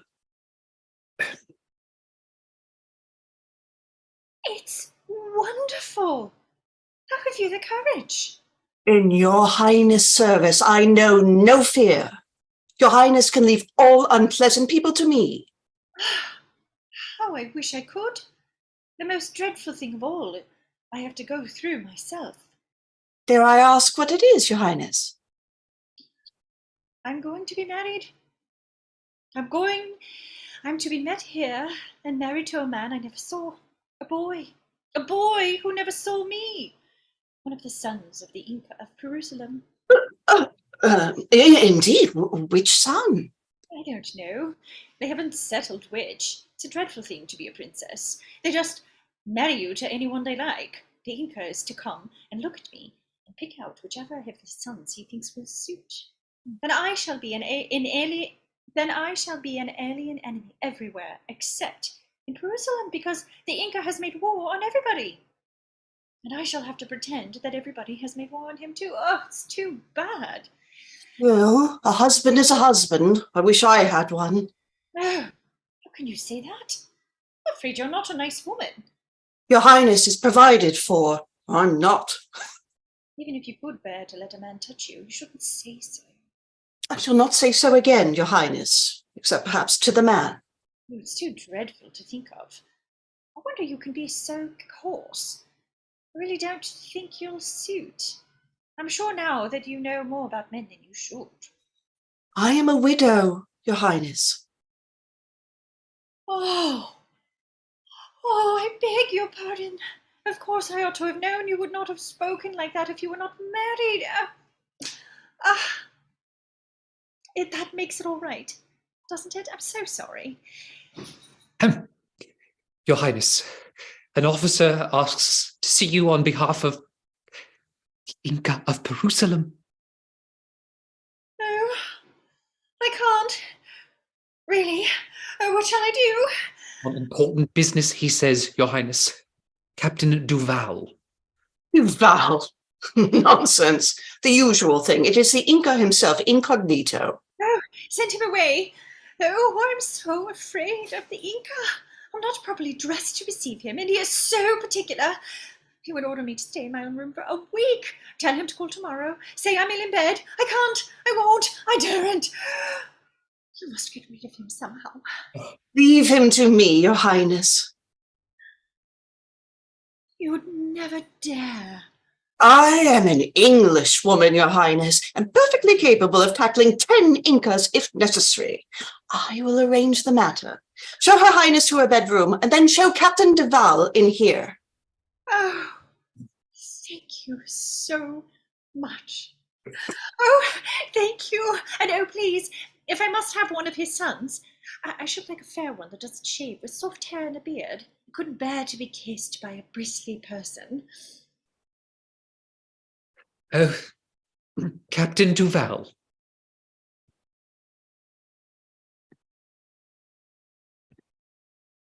I beg you, madam, to be quite at your ease and to speak to me without ceremony. I hadn't the slightest intention of treating you with ceremony. I am quite at a loss to imagine why I should treat a perfect stranger named Duval, a captain, almost a subaltern, with a smaller ceremony. That is true. I had for the moment forgotten my position. It doesn't matter. You may sit down. What? I said you may sit down. Ah. What is your business? I come on behalf of the Inca of Jerusalem. The Allerhoxt? Precisely. I wonder, does he feel ridiculous when people call him the Allerhoxt?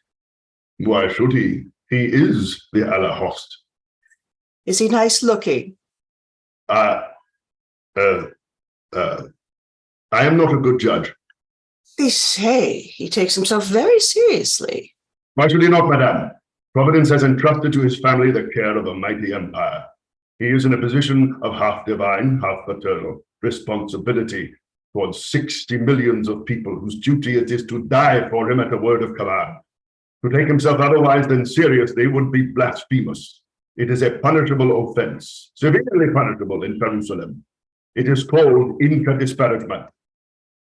How fearful. Can he laugh? Certainly, madame. I asked, could the Inca laugh? I did not ask, could you laugh? It is true, madame. Definitely amusing that. Pardon me, I am now laughing because I cannot help it. I am amused. The other was a mere imitation. A failure, I admit. Intimated that you had some business. I am instructed by the Allerhost to take into careful note of your features, your figure, and if I consider them satisfactory, to present you with this trifling token of His Majesty's regard. I do consider them satisfactory. Allow me. Oh, what taste he must have. For that? I take care, madam. This bridge was designed by the Inca himself. Now, allow me to explain the design. In the center, the shield of Arminius. The 10 surrounding medallions represent the 10 castles of His Majesty. The rim is a piece of the telephone cable laid by His Majesty across Ship's Canal. The pin is a model in miniature of the sword of Henry the Bird Catcher. Miniature? It must be bigger than the original. My good man, you don't expect me to wear this round my neck. It's as big as a turtle. How much did it cost? For materials and manufacture alone, $500,000 Jerusalem dollars, madame. The Inca's design constitutes it a work of art. As such, it is now worth probably $10 million. Give it to me. I'll pawn it and buy something nice with the money. Impossible, madame. A design by the Inca must not be exhibited for sale in the shop window of a pawnbroker. So much the better. The Inca will have to redeem it to save himself from that disgrace, and the poor pawnbroker will get his money back. Nobody would buy it, you know. May I ask why? Look at it. Just look at it, I ask you. I am sorry to have to report to the Inca that you have no soul for fine art. The position of daughter-in-law to the Inca is not compatible with the tastes of a pig. Here, you let that brooch alone. You presented it to me on behalf of the Inca. It is mine. You said my appearance was satisfactory. Your appearance is not satisfactory. The Inca would not allow his son to marry you. If the boy were on a desert island, you would be. How could he? There would be no clergyman to marry us. It would have to be quite morganatic. Such an expression is out of place in the mouth of a princess aspiring to the highest destiny on earth. You have the morals of a dragoon. At the same time,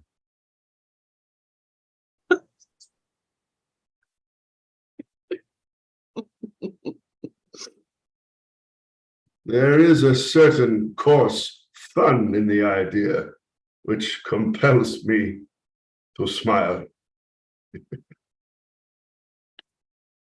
When I marry the Inca's son, Captain, I shall make the Inca order you to cut off that moustache. It is too irresistible. Doesn't it fascinate everyone in Jerusalem? By all the thunders of Thor, madame, it fascinates the whole world. What I like about you, Captain Duval, is your modesty. Don't be fooled. Well, You must look facts in the face. This mustache is an exact copy of the Inca's mustache. Well, does the world occupy itself with the Inca's mustache, or does it not? Does it ever occupy itself with anything else? If that is the truth, does its recognition constitute the Inca a coxcomb? Other potentates have mustaches, even beards and mustaches. Does the world occupy itself with those beards and mustaches? Do the hawkers in the streets of every capital on the civilized globe sell ingenious cardboard representations of the faces on which, at the pulling of a simple string, their mustaches turn up and down so on? No, I say no. The Inca's mustache is so watched and studied that it has made his face the political barometer of the whole continent. When that mustache goes up, culture rises with it. Not what you call culture, but kultur, a word so much more significant that I hardly understand it myself, except when I am in specifically good form. And when it goes down, millions of men perish. you know, if I had a moustache like that, it would turn my head. I should go mad. Are you quite sure the Inca isn't mad? He be mad, madame. What is sanity? The condition of the Inca's mind. What is madness? The condition of people who disagree with the Inca. Then I am a lunatic because I don't like that ridiculous brooch? No, madame. You are only an idiot. Thank you. Mark you, it's not to be expected that you should see eye to eye with the Inca. That would be presumptuous. It is for you to accept without question or demur the assurance of your Inca an masterpiece. My Inca? Oh, come, I like that. He is not my Inca yet. He is everybody's Inca, madame. His realm will not extend unto the confines of the habitable earth. It is his divine right, and let those who dispute it look to themselves. Properly speaking, all those who are now trying to shake his world predominance are not at war with him, but in rebellion against him. Well, he started it, you know. Madam, be just. When the hunters surround the lion will spring. The Inca kept the peace for years. Those who attacked him were steeped in blood, black blood, white blood, brown blood, yellow blood, blue blood. The Inca never said blood.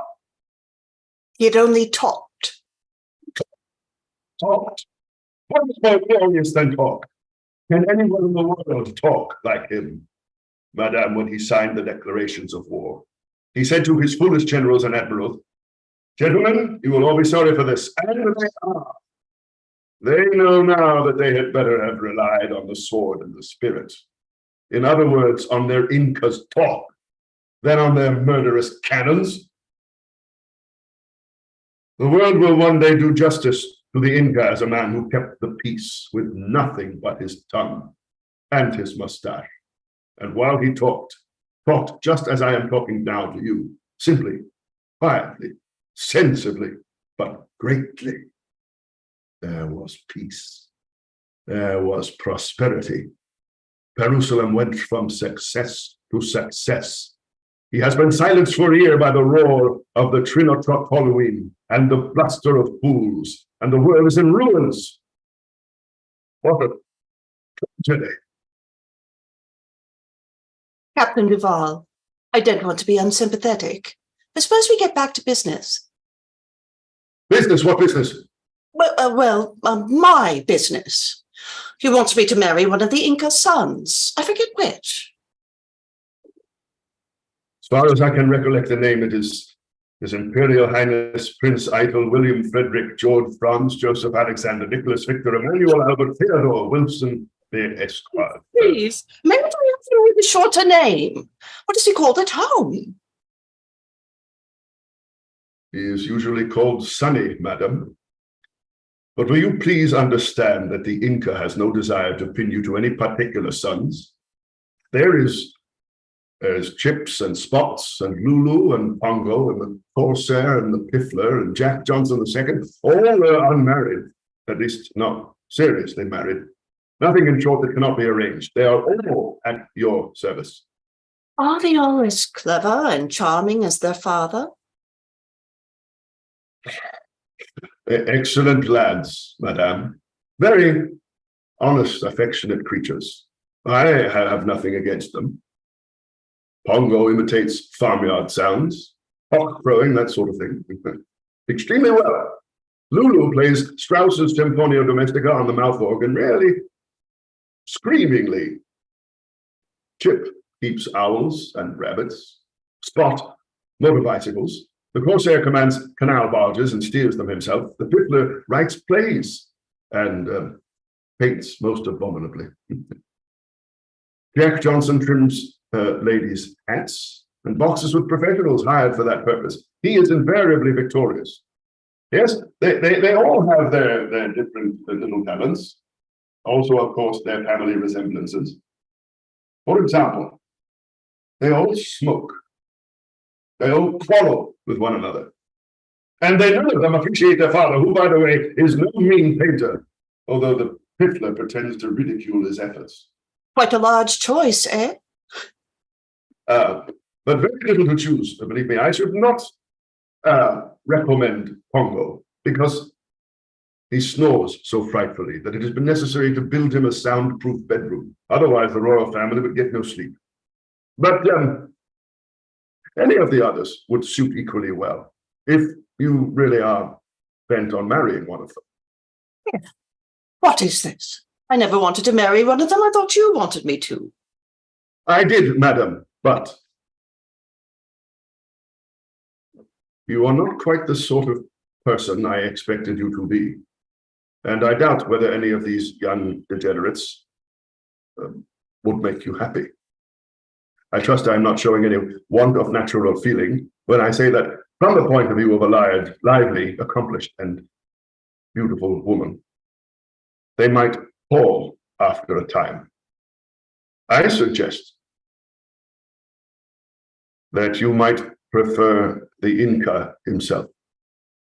Oh, Captain, how could a humble person like myself be of any interest to a prince who is surrounded with the ablest and most far-reaching intellects in the world? What on earth are you talking about, madam? Can you name a single man in the entourage of the Inca who is not a born fool?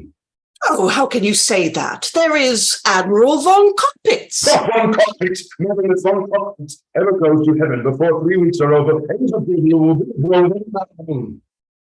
But General von Schinkenberg. I grant you, Schinkenberg has a genius for defending market gardens. Among market gardens, he is invincible. But what does it do with that? The world does not consist of market gardens. Turn him loose in a pasture, and he's lost.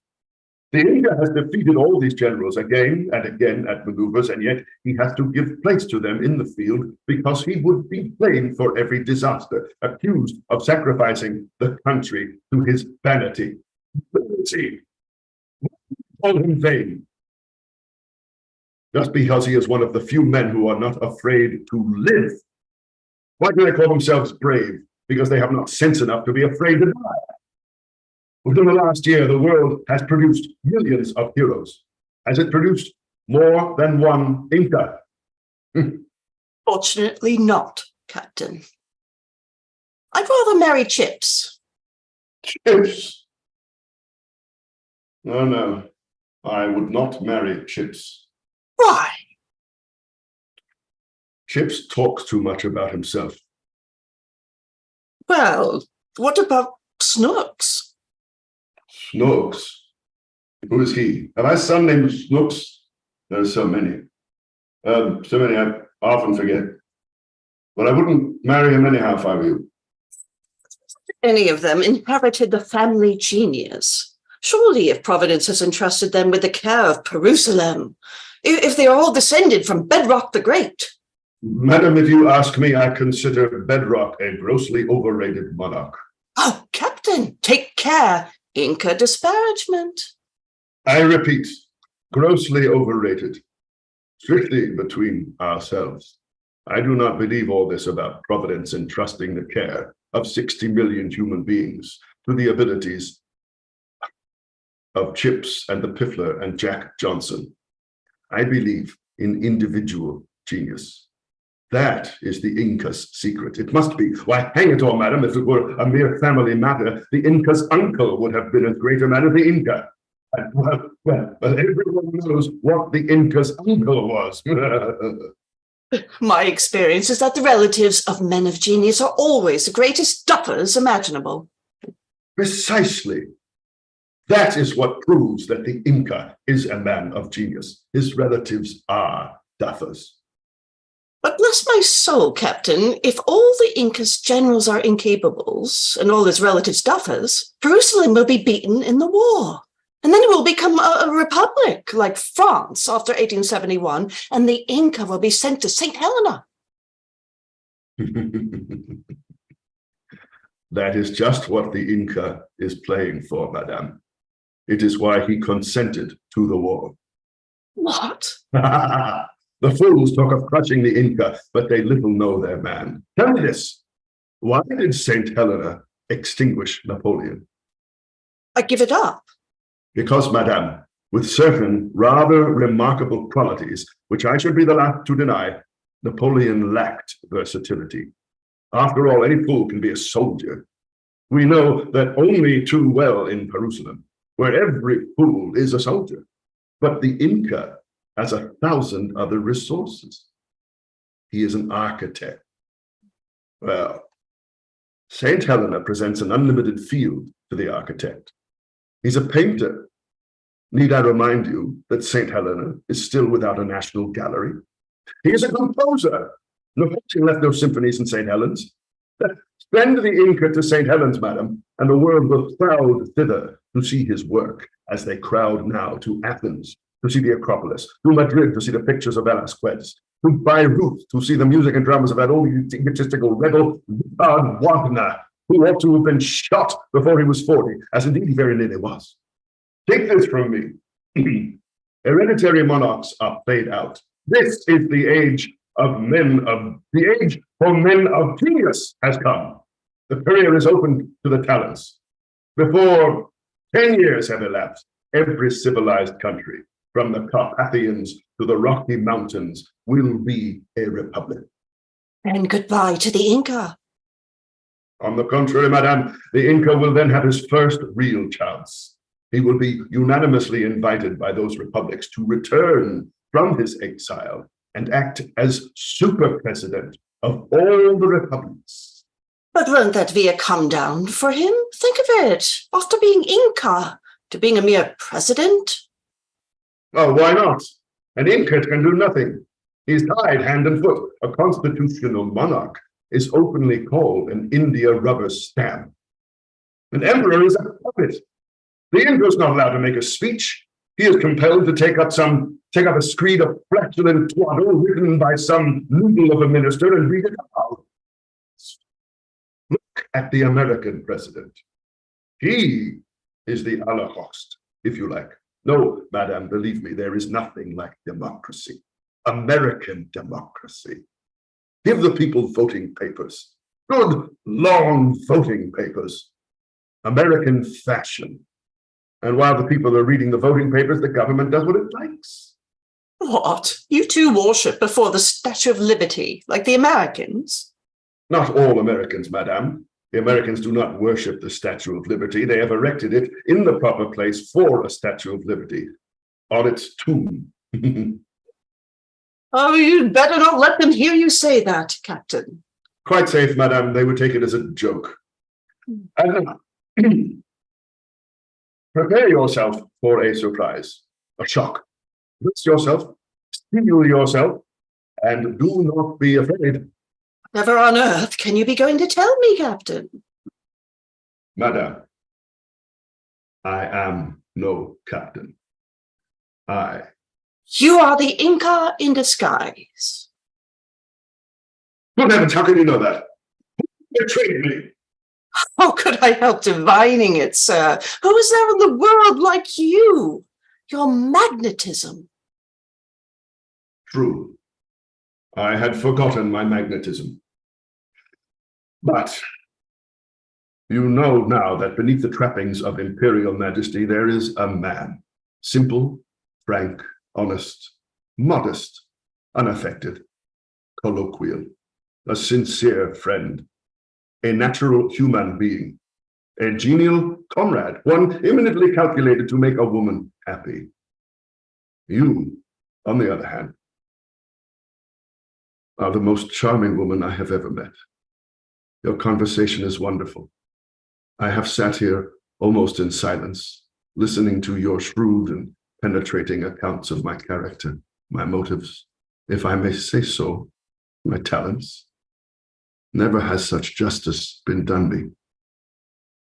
Never have I experienced such perfect sympathy. Will you? I hardly know how to put this. Will you be mine? Oh, sir, you are married. I am prepared to embrace the Mahometan faith, which allows a man 4 wives. If you will consent. It will please the Turks. But I had rather you did not mention it to the Incas, if you don't mind. This is really charming of you. But the time has come for me to make a revelation. It is your Imperial Majesty's turn now to brace yourself, to steel yourself. I am not the princess, I am... Daughter of my old friend Archdeacon Daffodil Duncan, whose sermons are read to me every evening after dinner. I never forget the face. You knew all along? And you suppose that I, who have been condemned to the society of princesses all my wretched life, believed for a moment that any princess ever walked could have your intelligence? Oh, clever of you, sir. But you cannot afford to marry me. Why not? You are too poor. You have to eat raw bread. Kings nowadays belong to the poorer classes. The King of England does not even allow himself wine at dinner.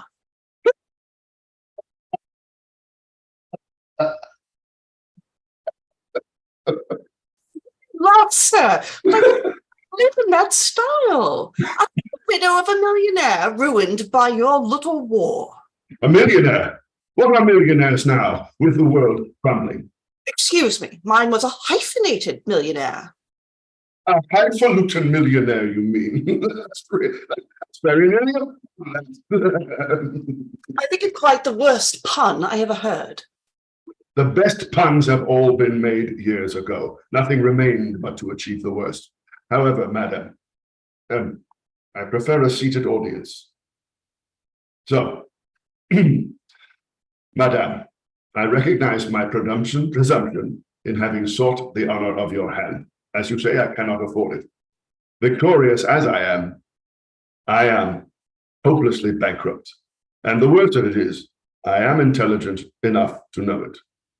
And I shall be beaten in consequence, because my most implacable enemy, though only a few months further away from bankruptcy than myself, has not a ray of intelligence and will go on fighting until civilization is destroyed, unless I, out of sheer pity for the world, condescend to capitulate. The sooner the better, sir. Many fine young men are dying while you wait. Why? Why do they do it? Because you make them. Stuff! How can I? I am only one man, and there are millions. Do you suppose they would really kill each other if they didn't want to, merely for the sake of my beautiful eyes? Do not be deceived by newspaper claptrap, madam. I was swept away by a passion not my own, which imposed itself on me. By myself, I am nothing. I dare not walk down the principal street of my own capital in a coat 2 years old, although the sweeper of the street can wear one 10 years old. You talk of death as an unpopular thing. You are wrong. 4 years, I gave them art, literature, science, prosperity, that they might live more abundantly, and they showed me, and now that I give them death in its fullest forms, are devoted to me. If you doubt me, ask those who for years have begged our taxpayers in vain for a few paltry thousands to spend on life, on the bodies and minds of the nation's children, on the beauty and healthfulness of its cities, on the honor and comfort of its worn-out workers. They refused. And because they refused, death is let loose on them. They grudged a few hundreds a year for their salvation, now pay millions a day for their own destruction and damnation. And this they call my doing. Let them say it if they dare. Before the judgment seat at which they and I shall answer at last for what we have left undone, no less than for what we have done. Madam, I have the honor to be your most obedient. Sir, Well, by the way, there is a princess, isn't there, somewhere on the premises? there is. Shall I fetch her? Pretty awful, I suppose, eh? About the usual thing. Oh, well, what can one expect? I don't think I need to trouble her personally. Would you explain to her about the boys? I am afraid the explanation will fall rather flat without your magnetism. You're making fun of me. Why does everyone make fun of me? Is it fair? Yes, it is fair. What other defense have we poor common people against your shining armor, your mailed fist, your pomp and parade, your terrible power over us? Are those things fair? No, perhaps. By the way, there is time for a drive around town, a cup of tea at the zoo. Quite a bearable band there. It does not play any patriotic airs. I'm sorry you will not listen to any more permanent arrangement, but if you would care to come. Rather! I shall be delighted. In the strictest honor, you understand. Don't be afraid. I promise to refuse any incorrect proposals. Ah, charming woman. How well you understand men. And curtain. Okay, folks, let's recommence a little bit sooner, say 3:15, the last one. All right, good job. Yeah, we didn't have any. I didn't hear any issues with this sound, so that Well, was. you know, it's so weird when you say this stuff out loud. It's so different than Of course. reading. I don't know how people read plays. I have such trouble. But when you do it out loud, wow, then you get it, I find. Yeah, that's why as a playwright, you like to hear it. Because what you think of when you write a piece, when I write short pieces, very different. And they make it better. Are you still doing your writing group? You were doing. Oh, yeah. Well, not as much because it's right when I'm finishing up another gig. But I do, I'll catch up with them maybe in August or something. How are you doing? One of these days, we should have a reading of One Ears. Yeah, they're short and they're very different than what we're doing right now. But of course, thank you. You mean you're not George Bernard Shaw? Okay. I've never pretended to be. Yeah, well, I mean, we're always happy to do readings of new plays where the authors want to do them. We did Kitty Chen's play earlier this year. We're going to be we've done readings of my father's plays, and we're going to be doing some more readings of those. Paul, So that's great. And your dads were amazing, Paul. Yeah, thank you. Well, it's like, Love and that. his book, Honing the Craft, is available at the Drama Bookshop. which is a thing, which is a selection from his plays of scenes and monologues. And for actors who are looking for scenes and monologues that people aren't familiar with, then that's a good place for them, because yeah.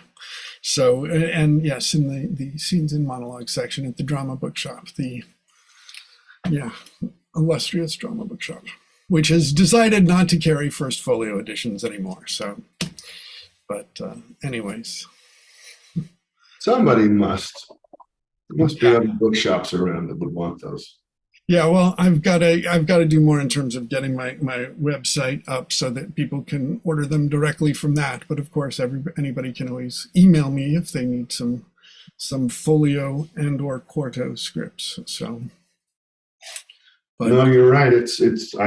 I'm thinking 20th century, bookstores. You're right. Nobody goes to bookstores anymore. It's online. So. Yeah. Well, the Drama Bookshop is a very nice bookstore to go to. They've got a nice little sort of cafe area there as well, so you can get. But I think we should go on strike and parade in front of it to bring back folio edition. Yeah. No, I mean, because I have sort of gone in there and several times been ready to throw a bit of a scene, but I have not. So, but it's also because they've just cut down on the number of different Shakespeare editions. And for me, that's the whole point of the Drama Bookshop, is you should have a lot of variety of people to pick from.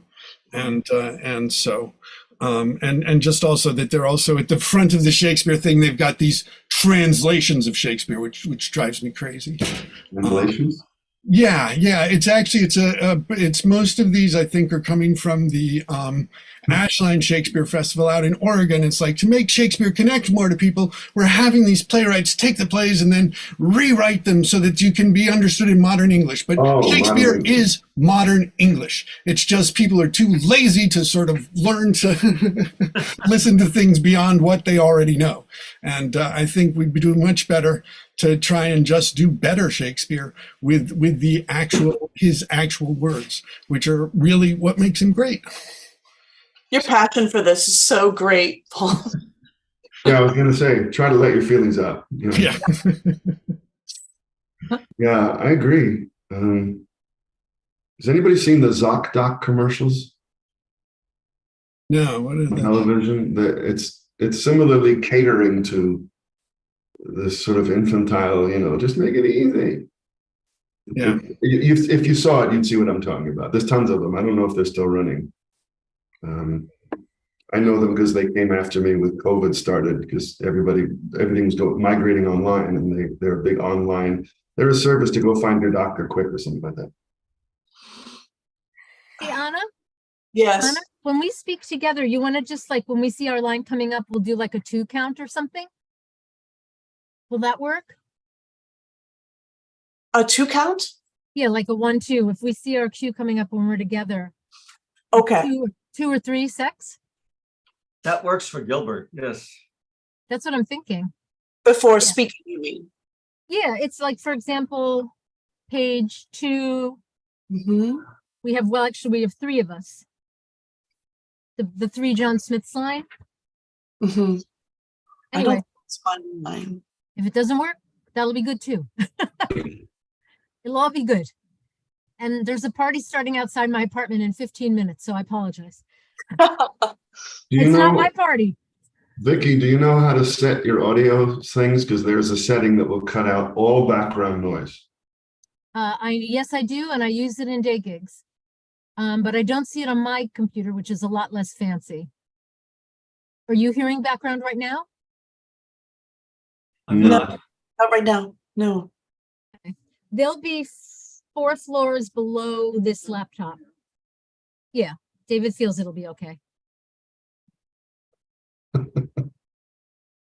Never a dull moment in Manhattan. We better get going. Is everybody back? Yeah, I'm gonna take everything off now because I'm not on yet. Yes, Drew, are you there? I am there and here and everywhere. And Christina also? I'm here. Okay, good.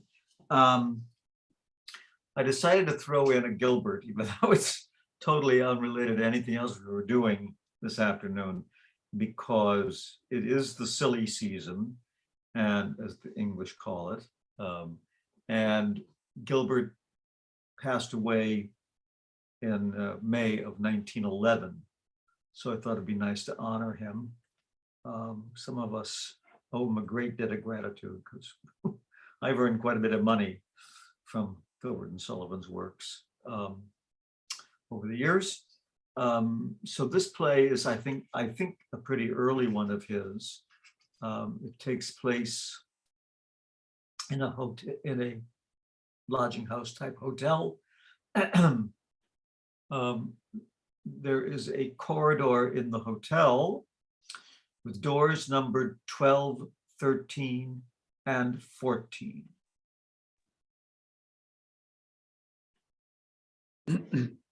Where is that going to, James?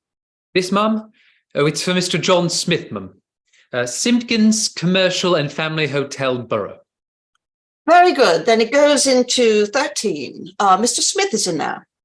Yes, Mum. Oh, Lord, that rampageous customer again. It's extraordinary the quantity of letters and luggage that have just arrived for that particularly seedy young man. I can't understand it at all. He hasn't a penny in the world to my certain knowledge, and when I send in my bill, he always offers me his at 3 months' date in return. Fortunately, I know something of his family, so I'm pretty sure not to lose by him. Besides, I must confess, the quantity of luggage that has just arrived for him is reassuring. He's a nice young man, but oh Lord, he's so dreadfully headstrong and impetuous. My waiter's absolutely afraid to venture into his room. What's the matter now? Please, Mr. Smith is pained to think that you should have had the trouble of sending the luggage to him. He says it's for the other Mr. John Smith, Ma'am, in 11. The other Mr. John Smith? Of course, there is one in 11. 2 John Smiths. That's the second time this week that John Smith in 13 has kicked James Cumming out of 13. I'm sure I do wish his uncle, the master mariner, would arrive from Barbados and clear my house of him. If you please, the other Mr. John Smith sends his respectful compliments, and it's not for him. It's for the 3rd John Smith in 15. Mr. John Smith? I saw there are. Why, there must be a gathering of the clan of Mr. John Smith in the borough, and they've made my house their headquarters. Oh, I beg your pardon, ma'am. May I ask if you have such a thing as a John Smith stopping at the house? John Smith? Yes, I should rather think I had. How many of them might you happen to want? How many might I happen to want, ma'am? Because I've got no fewer than 3 of them. 1 in 11, 1 in 13, and 1 in 15. 3 John Smiths, rapture. One of them is certain to be my man. Anna Maria, Amelia Ann, Ferdinand Boker. It's all right, come in. 3 John Smiths, my dears. Think of that. Oh. 3 John Smiths. Yes, no less than 3 John Smiths. We stop here, if you please, ma'am. 3 rooms as soon as you can get them ready. 25, 26, and 27. Very good. My daughter Amelia Ann will occupy 25. This is my daughter Amelia Ann, without exception, the most modest and bewitching little rosebud. Oh, Papa dear, don't. There, didn't I tell you so? There's a blush for you. My nephew Ferdinand Boker will occupy 27. This is my nephew Ferdinand Boker, without exception, the strongest and pluckiest young dog in Middlesex. Oh, come, I hear you know, Uncle. And my wife, my second wife, Anna Maria, and myself will occupy 26. This is my second wife, Anna Maria, without exception, the loveliest and most entrancingly delightful little wife in England. Nonsense, Cadbury. Go along with your nonsense, do. Now, this seems to be altogether an unexceptional family party. Want the rooms for long, sir? Well, that's the very question of all others that I'm anxious to have satisfactorily satisfied. I don't know. Oh, I see, sir. Business. Just so. Business. Allow me to explain. Oh, dear, dear. Now Papa's going to begin one of his interminable explanations. In the first place, you must know that I'm a tenant pour autre vie of certain property bringing me in 300 a year. Do you understand? Well, no, sir, I can't say exactly I do exactly. Allow me to explain. I'll put the case.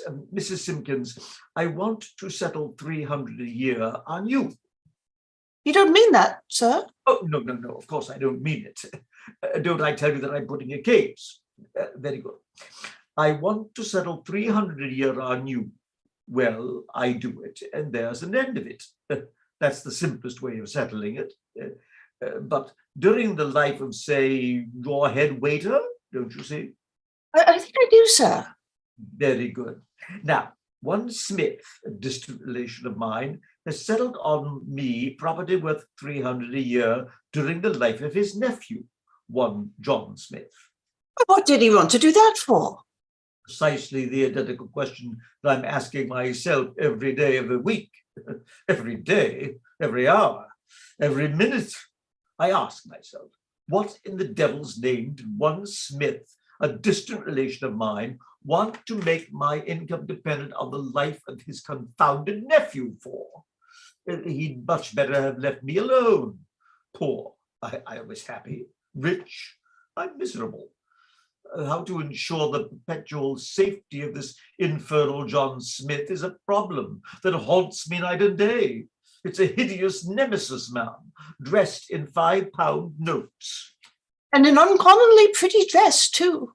Of course, before I can claim the money in question, it is absolutely necessary I should prove John Smith existing beyond a doubt, because if he's dead, I don't get it. Of course, I see. But I don't know John Smith, and John Smith don't know me. There's my difficulty. However, I happened to hear last night that a certain John Smith, answering to my John Smith's description, was stopping at this hotel. So here I am to identify him, if possible, and get him to prove his own existence. Now, do you understand? Perfectly, sir. Well, as I said before, I've 3 John Smiths. One in number 11, one in number 13, and one in... I'll begin with number 11.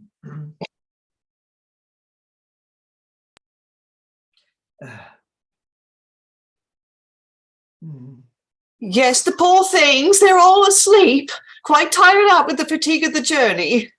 No, I don't think it can be that, for it's a week since they made it.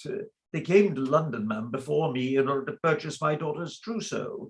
She's going to be married to my nephew, ma'am, without exception, the strongest but now, for number 9. Why, I do believe I was half asleep. Very odd. So was I. You don't mean to say that you've actually been to sleep in the society of your Amelia Ann? For shame, sir. My dear, when Uncle Cadby begins to explain, crowbars wouldn't open my eyes. Besides, Amelia Ann can feast her eyes on me as I'm asleep, with less reserve than if I was awake, can't you, Amelia Ann?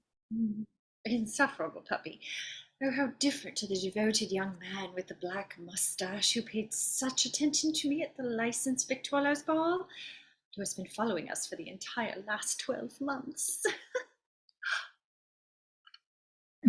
Heavens! 'Tis he. Eh? Oh, nothing. You said, good heavens, 'tis he. I? Oh, quite a mistake. And so did you. Sure, I don't know what you mean. It's the handsome unknown. Undoubtedly. Can he have had the impertinence to follow us here? The wretch! Now this may be inquired into. They said, good heavens, 'tis he. Who? Oh, well, here's a pretty mess. I went to number 11 and soon found out that number 11 wasn't my man. Well, what of that? Allow me to explain. The curious part of the business is that the man whom I mistook for my John Smith mistook me for a sheriff's officer who is in pursuit of him, so he threatened to throw me out of the window. And in point of fact, had almost got me comfortably over the area spikes before he discovered his mistake. Therefore, we shook hands, and the scoundrel and I had a good laugh over the matter. Funny, wasn't it? But now I'm off to number 15. I shall be back in a minute. Now, ladies, your rooms are quite ready. Very well, Mrs. Simpkins. Come along, Amelia Ann. Would you like to see your room, sir? I had it cleaned up, ma'am. It's quite clean, sir. Would you like to see it? No, ma'am. Rather stop here, sir. Yes, ma'am. Waiting for the old gentleman, I suppose. Singular old gentleman, sir. Eh? Singular old gentleman, sir. Do you see that, ma'am? Feel that arm. Now then, if you dare speak disrespectfully of any of my relations, I'll wring your head waiter's neck, ma'am. Oh, another adventure. An adventure, sir. Allow me to explain. I went to number 15 and rushing into his room, clasped him in my arms. When to my surprise, I found out that instead of a hale and active young fellow of 8 and 20, I was embracing an irascible old madman of 60 who thought that I was a keeper sent to bring him back to the asylum. A madman? And did he resist, sir? Resist? I should think he did. He flew upon me like a tiger and wanted me to sit down upon his grate. However, an explanation set it all right. Here I am again. Dear me. I'm very sorry you should have had so much trouble about it. Perhaps you'd like to try number 13. No, thank you. I've had enough of rushing uninvited into rooms occupied by John Smiths. No, I'll wait in the coffee room until I see him pass. Come along, Ferdinand. We'll wait in the coffee room. Hello, sir. Now then, sir. Where are you going, sir? Well, if it comes to that, where are you shoving to, sir? You're a clumsy fellow, sir. You're a fool, sir. You're impertinent, sir. I meant to be, sir. Are you aware that I am 54 years old, sir, and you are a mere boy, sir? A mere Well, boy. then you ought to know better. There's some excuse for a mere boy, but disrespectful conduct of an old fellow of 54 isn't excusable.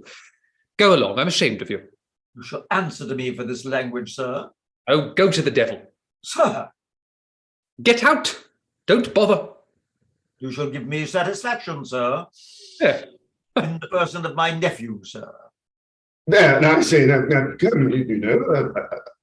Ferdinand, you shall thrash him. Well, but I say, hang it, you know. You shall. No thanks, you shall.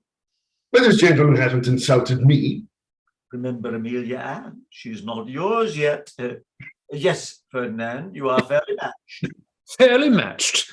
Don't insult me by comparing me to such a thing as that. Ferdinand, you hear? He calls you a thing.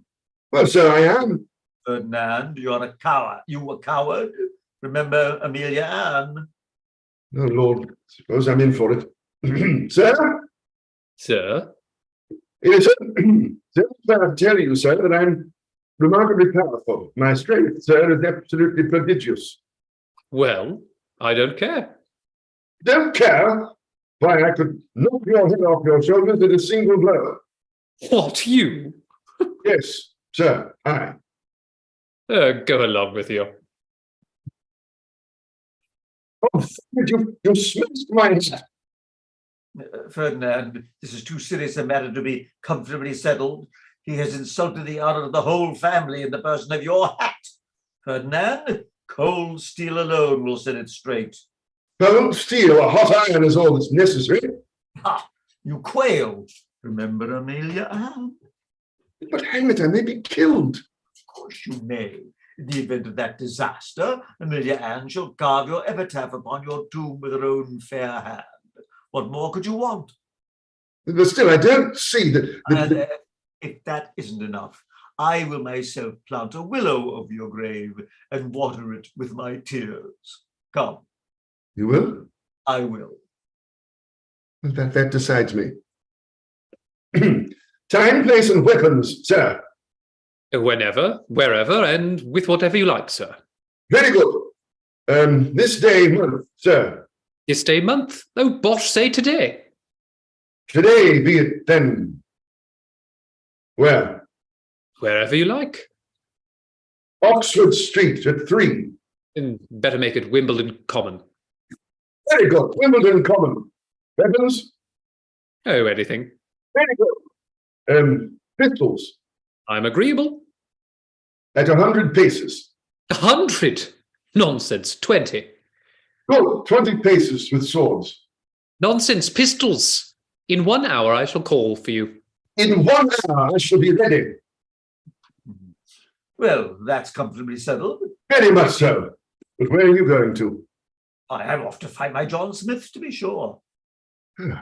I see a plan of escape. I'm going too. No, you must stop here and take a last farewell of Amelia Ann. What do you mean, last farewell? Well, it's impossible to say what may happen, and if you should, unfortunately... Come on, I say, don't talk like that, you know. It's absurd to blind yourself to the possibility that you may be dead in an hour from this. So stop here and dry your Amelia's tears. Cold-blooded old scarecrow. He's a nice fellow to risk one's life for. Well, after all, it's not so much for him as for Amelia Ann, for her hand appears to depend on my meeting this fire-eating devil. But perhaps I shan't be hit after all. My adversary isn't such a very formidable fellow to look at. I'm a pretty good shot too. Yeah. I dare say I shall manage to get a pop at him when nobody's looking. Hello? Old Caraby's voice again. It is old Caraby and that assassin of a fellow with him. Boy,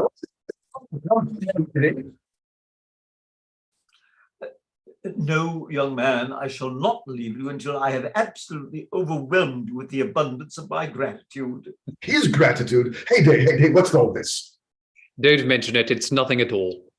Nothing at all. Why, if it hadn't been for you, I might have had my neck broken. Had your neck broken? Huh? Yes, I'm all of a tremble still. Allow me to explain. As soon as I got into the street, I called a four-wheeled cab. Well, I got into the four-wheeler, and we had hardly started when by a misfortune unprecedented in the history of four-wheelers, the horse got the bit between his teeth. The beast stuttered off, and in an agony of terror, I implored the driver to restrain his infuriated animal. All in vain. The more he pulled, the faster the beast ran. In short, the catastrophe was imminent when all at once this intrepid youth seized the reins of the peril at the peril of his life and stopped the cab. I lighted at once and found myself on the pavement, out of breath, but otherwise uninjured. Oh, then this is the gentleman who... This, Ferdinand, is the gentleman who performed that miracle of daring. My dear fellow, don't excite yourself. I'd have done the same for any other fool. Noble preserver, but that don't diminish the debt of gratitude I owe. If I happen to have such a thing as a die-striking machine about me, I'd strike you a commemorative medal on the spot. But if in the absence of that instrument, a modest steak and a half a pint of port... Thanks, I've dined. Disinterested youth. What a confounded bore this fellow is with his gratitude. I almost wish I'd allowed him to break his infernal old neck. But at least tell me the name of my preserver. Gone. Without telling me his name. His name, sir? Oh, I can tell you that. It's Mr. John Smith. John Smith. Yes, John Smith at number 13, the nephew Of James Smith, Master Mariner, who made a fortune at the diggings. married a fortune at the diggings. It's he. Who's he? It's my Smith, my John Smith, the John Smith I've been looking for, found at last. But goodness gracious, he might have been killed. John Smith might have been killed, and I have escaped. Well, now, I call that real generosity, sir. But Lord bless you, sir, Mr. Smith's always at it. Always at what? Always stopping four-wheelers? Well, not exactly that, but he's such a harebrained fellow that he's always risking his life in one way or t'other.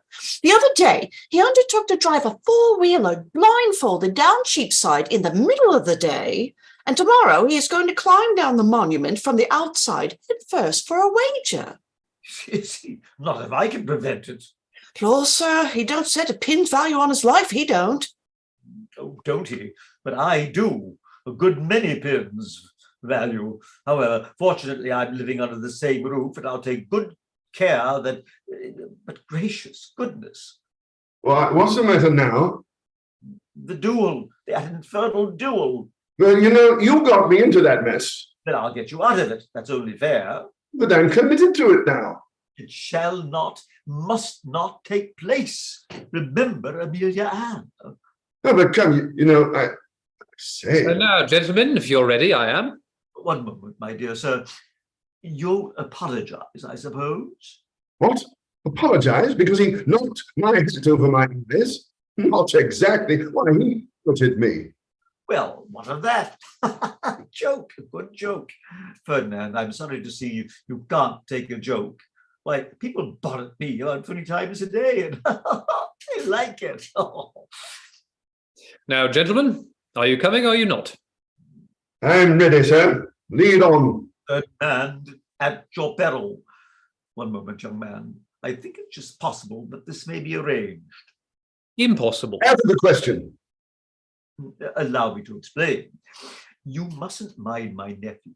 He's one of those unreflecting, hot-headed young devils who are always get into hot water.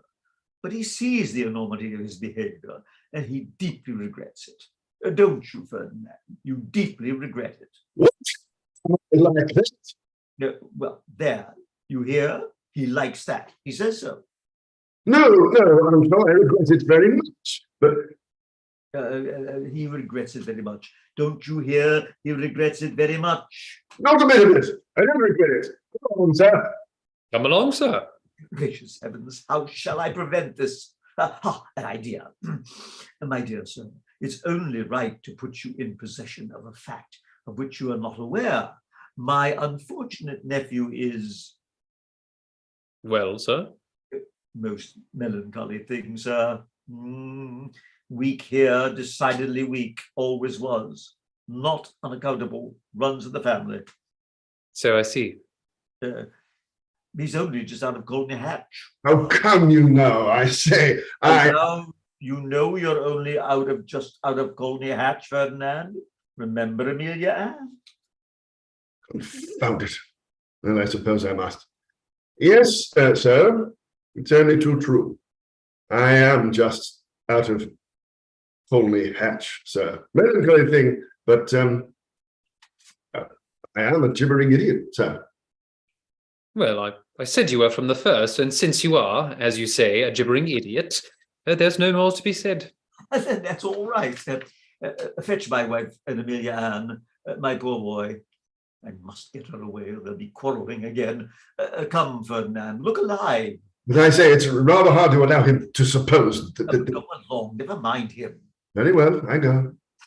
Take care, sir. I'm a gibbering idiot just now, and you won't fight me. But mind, lucid intervals may come, and then. Thank heaven I've got rid of him at last. Upon my soul, it's very good of you to take so much trouble with that idiot nephew of yours. Trouble? Oh, not at all, my dear boy. Haven't you saved my life? Do you think I'd allow you to risk yours if I could help it? Well, that's very kind of you, but to tell you the truth, I only accepted the challenge as a means of legitimately ending my miserable life. What? It's now 3 o'clock. At 4 precisely, I blow out my brains. Blow out your brains? Oh, not if I get miserable, young man. What is the reason of this insane determination? Why, the fact is... Oh, but why should I bore you with the details of my woe? Come, tell me all about it. To tell you the truth, I've conceived a gigantic affection for you. You've saved my life. Oh, very good. Here goes. You must know that it results from a love affair. A love affair? Oh, sly dog, in love, eh? Yes, with a woman. Nonsense. Fact. For the last week, I've been in a condition of bordering on distraction. All for one woman? My dear sir, I thought you were a man of the world. Well, so I am now, but I shan't be a man of the world long. At 4, I die. And now, my dear sir, don't be rash. Let me intercede with the lady. Undertake to bring her to reason. What, you? Yes, give me her address. I'll call on her. She shall be yours. In 1 month, I'll undertake to dance at your wedding. But unfortunately, you see, Well, she's a married woman.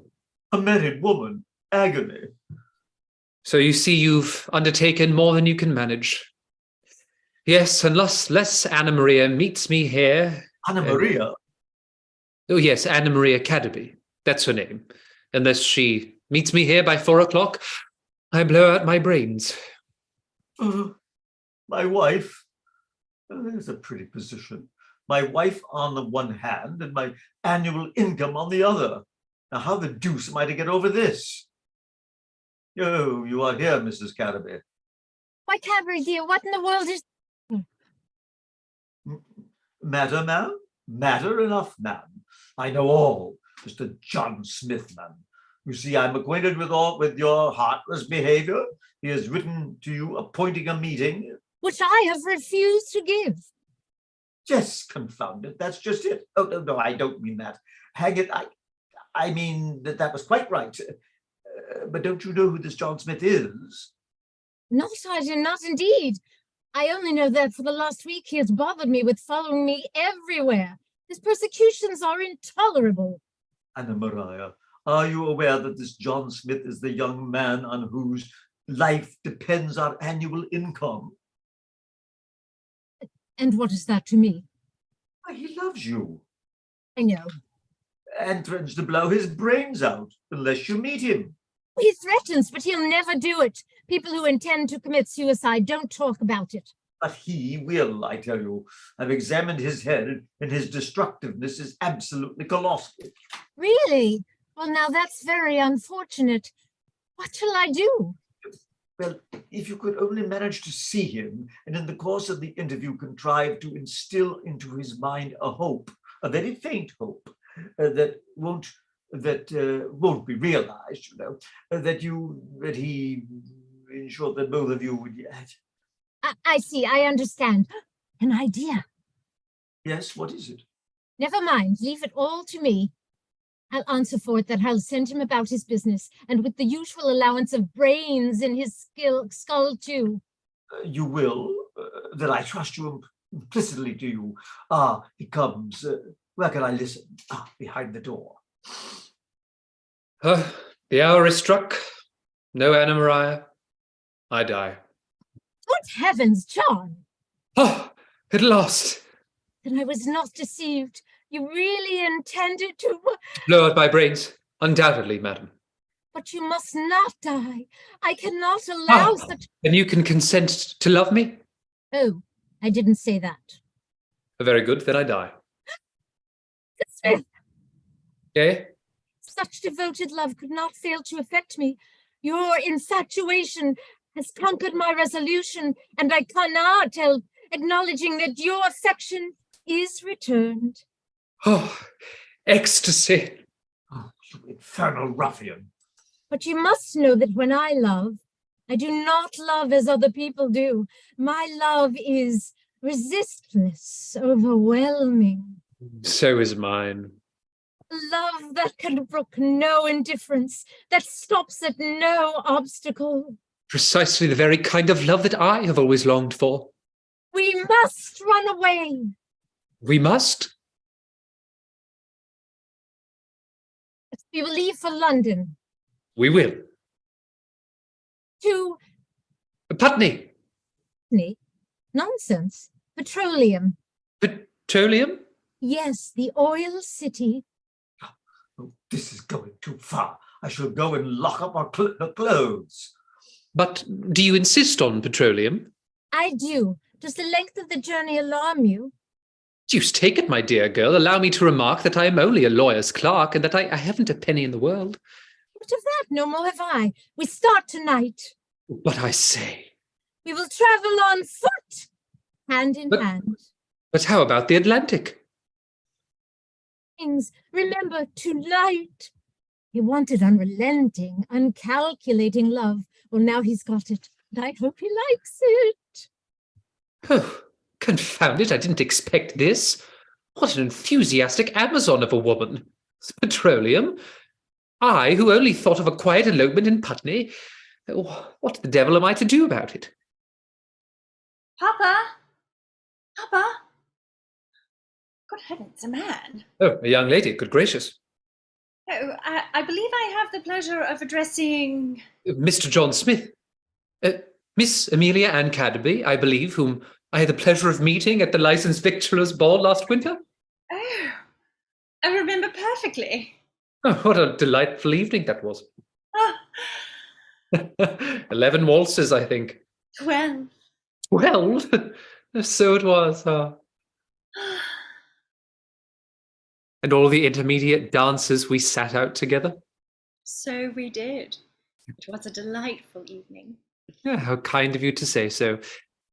And now we meet once more. There is a destiny in this. It seems so indeed. Oh, don't. Here is Papa. Oh, then I'll speak to him, shall I? Oh, Mr. Smith. Mr. Caddaby, I want to be your son-in-law. The devil. I love your daughter, sir. The deuce you do. But how about my wife? Eh? No, I don't mean that. I mean, how about the young lady you were going to petroleum with? Sly dog. The unscrupulous monster. What? That overgrown, overblown, uncalculating demi-dowager? No, thank you. I prefer something small and compact. Now, you're Amelia Ann. Amelia Ann is very incarnation of everything that is exquisite in a woman. Aren't you, Amelia Ann? But how about Boca? Oh, bother Boca. Yes, Papa. Bother Boca. Yes, I rather think that between you, you'll contrive to bother Boca pretty effectually. But allow me to inquire how you come to know one another. Oh, how? We danced 12 waltzes together at the licensed victuals ball last winter. In the course of those waltzes, we felt that our hearts beat for one another. But I tell you that she is engaged to Boca. Very well, break it off with Boca. If I don't have your daughter, my blood will be upon your head. Well, I suppose I must. Poor Boca. How the deuce shall I get out of it? There, take her. Take her? Take who? Amelia? No, never you mind. It's a little affair between me and Smith. But she's engaged to me. You've given me your word. Yes, I've given my word to you and my daughter to him. Hang it all, you can't have everything. Well, if I don't have Amelia Ann, I shall shoot this gentleman. Oh, good heavens. And if this gentleman marries Amelia Ann, I shoot myself. Confusion. But my friends, my dear young friends, what the devil did one Smith, a distant relation of mine, mean by making my income depend on the life of this confounded nephew? There is a letter which has just arrived from Jas Smith, mariner, for it's well I know his handwriting, and perhaps it may help to set that question at rest.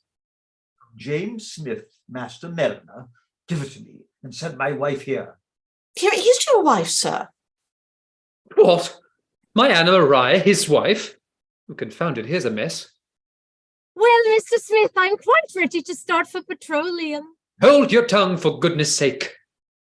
Don't you hear you're his wife? My dear, here's a letter from one Smith, a distant relation of mine. My dear friend, knowing as I do that my nephew is a very headstrong, harebrained young fellow, I made your income dependent on his life in order that you might have an interest in looking after him and preserving him from danger. Oh, this accounts for all his solicitude on my behalf. I have now returned to England for good, and that must be henceforth my special care. So I've determined to transfer the contingency upon which your income depends from my nephew John Smith to your daughter Amelia Ann, who is much more likely to survive you. So you distinctly understand that you enjoy my income of £300 a year so long as Amelia Ann shall live, and at her death it reverts to my nephew. Thank heaven, I've at last escaped the toils of that vampire. My dear fellow, you don't have my daughter, You don't have my daughter, Boca. You don't have my daughter. Boca, take her. Mine! Now that you've got the line out. Ecstasy! Oh dear, whatever shall I do? Aha, cry away, my dear. I don't care now. I don't understand distinctly that this is your irrevocable determination. You are to understand distinctly that this is my irrevocable determination. But that my mind is made up. I drown myself tonight. Oh, miserable girl. Like, confound it. Do you want to ruin me? Unless I marry John, I die tonight. Well, there. Take her. I've no help for it. What the devil did one James Smith... What about me? Will expire. Well, Why have I not arranged that Amelia Ann shall herself carve your epitaph? Have I not arranged that Amelia shall herself carve your epitaph with her own fair hands? Yes, well, you certainly have. And have I not promised to plant cypresses about your tomb and to water them with my own tears? I had certainly forgotten that. It is true. And uncle, I thank you. It more than reconciles me to my fate. Smith, take her. Amelia, take him. There's only one matter which I think requires to be distinctly cleared up. You are entitled, ladies and gentlemen, to know how it happened that one Smith, a distant relation of mine, came to make my income depend upon the life of my daughter, who is not headstrong and impulsive, instead of settling absolutely on myself. Allow me to explain. No, no, please, No. please don't start another long story. Don't speak. How very silly. Well done. Thank you all so much. Good job. That's fun. Look, Drew, when you and Christina started, you both went like this. I had you, one on each side of the screen. It looks so funny. Oh, yeah. Did It something was get like I skipped? completely, for a rare moment, forgot I was watching Zoom and I was just watching a play. That's awesome. Did You something both get done- skipped? Beg your Something pardon? got skipped, right? I'm sorry. Did anything get skipped? I'm not getting the question. Forgive me. Yeah, the scene where me and Cadbury's wife get together. Oh, Oh, there's a Thank lot you, of David. distortion Thank you for here that going on. silliness. We've had a lot of, the gremlins have been out this afternoon. Oh, I'm sorry. So Yeah, I've been to 2 memorials in 2 days. Ugh. What else is going on for people? Well, we're still recording and live on YouTube, so I just want to thank you all very much and let you know about Pleasure. the Instant Shakespeare things we've got coming up, which will include next Sunday. We're going to do a thing we sort of do on Memorial Day, where we just have a time if people want to talk and share about people who we've lost. So, I mean, Vicky, if you want to come and share some of that, I Yes. mean, I know for me, I want to talk a lot. I mean, because last year.